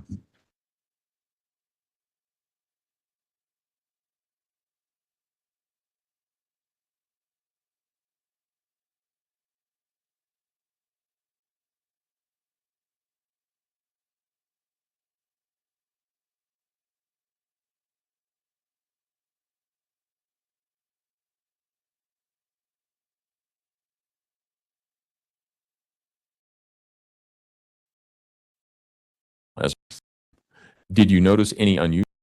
Who would have?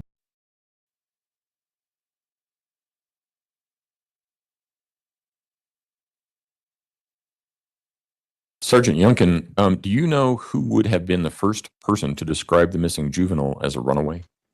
I believe it would have been Letecia Stauch, because she made the initial call to our dispatch center.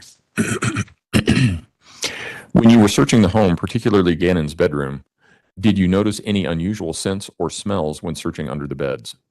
I did not. I just looked under there to see if a child was hiding under there, but I did not detect any strange odors. Did you see any large suitcases? Yes, based on body worn camera footage, it appears that there are some suitcases in those shots. I think what they were asking for specifically was a large suitcase. Oh, during my initial response, when I was looking through there, I don't actually recall if I saw a suitcase. Only watching the body worn camera footage later do I see the suitcase. Okay. I will allow reasonable follow-up as to those questions only. Ms. Gratiano, do you have any? Mr. Cook?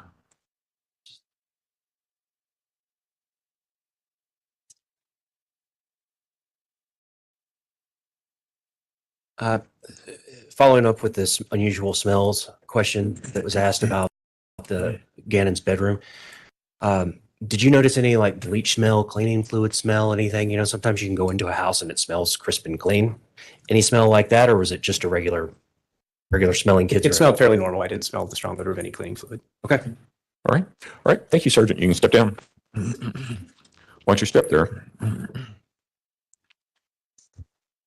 All right, ladies and gentlemen, we will be taking our evening break, and actually it's a little bit extended because we won't see you until